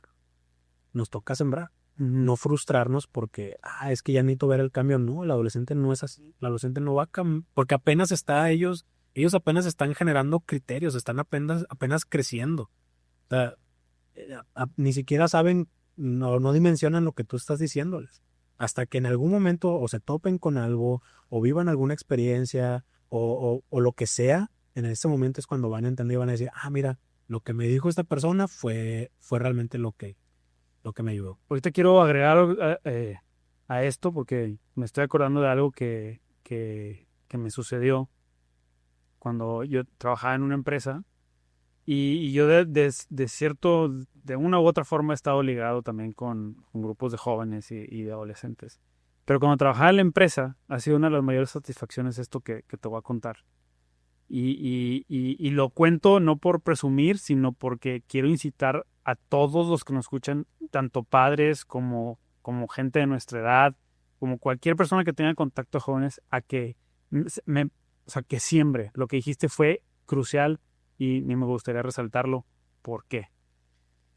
Cuando yo trabajaba en esta empresa, es una empresa muy grande, metalúrgica, me seleccionaron por no sé qué razón a dar clases a los hijos de los trabajadores.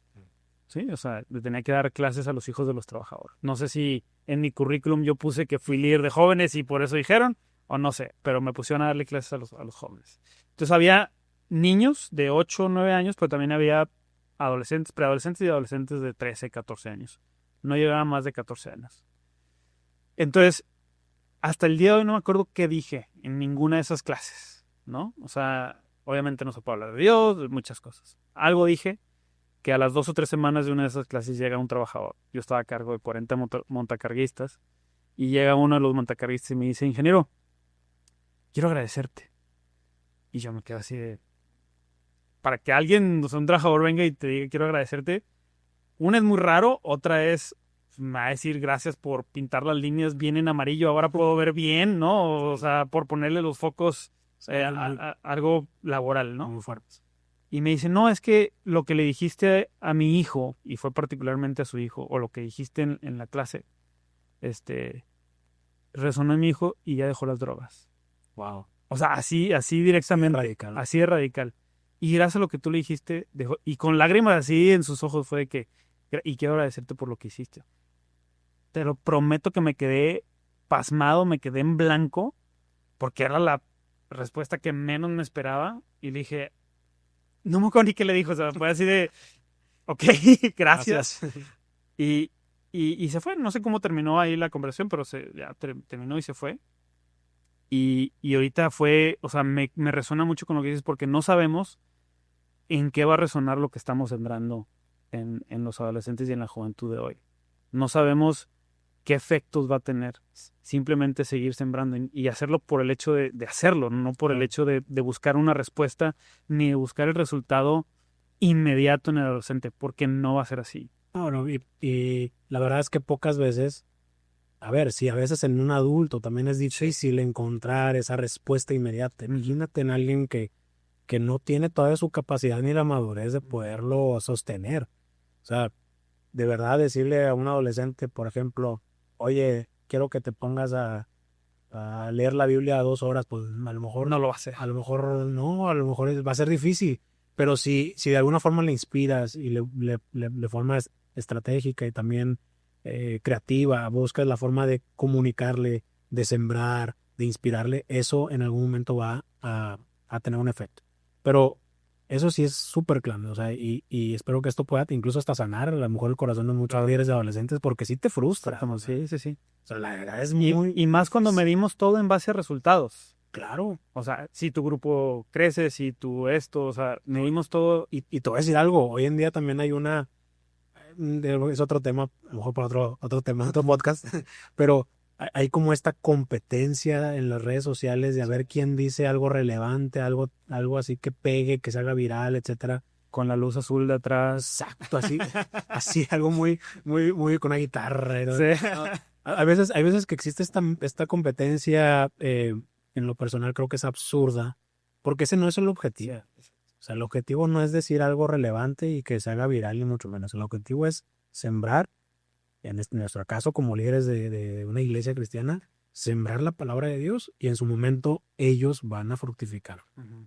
A lo mejor se van a dar de topes, a lo mejor van a tomar malas decisiones, Claro. a lo mejor, y con el dolor de mi corazón no lo digo tan fácilmente, a lo mejor se van a alejar de Dios, Ujú. pero en algún momento eso que le dijiste les va a resonar y van a regresar y a veces hasta como generas esta conexión van a regresar contigo y van a decir, oye, ayúdame entonces a poder salir adelante de esta situación. Y es importante que aunque cometan esos errores, estar ahí cuando regresen, ¿no? Claro. Creo que es algo bien importante como iglesia, como líderes y pastores de jóvenes y adolescentes. Nosotros tenemos que crear puentes.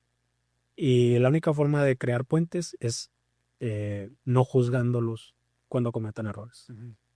A veces, y por mucho tiempo, la iglesia sí era mucho de, cometiste un error, te señalo, te voy a decir qué es lo que va a pasar y bueno, pues esa era la forma en la que antes se hacían las cosas.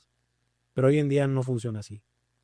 Hoy en día es, ok, cometiste un error, aun y cuando te dije y te advertí de las consecuencias de tus errores, aquí estoy contigo. O sea, aquí yo te voy a ayudar a salir adelante. Ujú. Y generar ese vínculo de confianza es bastante bueno, bastante cercano. Le pasa a un joven, eh, me confesó algo que me lo dijo así con mucha ansiedad y mucho temor y me decía, es que Isaí, estoy pasando por esto y me confesó algo que estaba haciendo que estaba mal. Y yo me acuerdo que yo no sabía qué decirle. Y ese momento yo sentí mucha compasión, porque yo vi que él estaba luchando. O sea, yo vi que genuinamente él estaba luchando porque sabía que estaba haciendo algo mal, sabía que estaba cometiendo un pecado, porque él será lo que era. Ujú. Y cuando al abrirse conmigo me dio mucha compasión. Entonces me acuerdo que cuando él me confesó lo que estaba haciendo y lo que estaba viviendo, yo le dije, ¿sabes qué? Te entiendo. ¿Sabes qué? Lo que estás diciendo tal vez tienes razón. Y, y cuando le dije eso, como que abrió los ojos un poquito y como que se sintió más tranquilo. Y eso a mí me permitió ahora sí decirle, bueno, nada más que te tengo que decir algo. Las consecuencias son estas. Pero el hecho de que vivas estas consecuencias no significa que estés solo. Yo te ayudo. Yo te ayudo. O sea, vamos a salir adelante juntos. Cuentas conmigo. Dime cómo te puedo ayudar de esta forma. Cuando te sientas incluso tentado a volver a cometer el mismo pecado, cuando te sientas, háblame, aquí está mi teléfono, dime. Y ese acompañamiento, ese puente es clave para que en el momento en el que el joven, el adolescente o la persona decida regresar a Cristo, pues uno pueda hacer ese puente de enlace para que regresen a Cristo. Por último, Isaí, ¿para ti qué significa trascender? Trascender,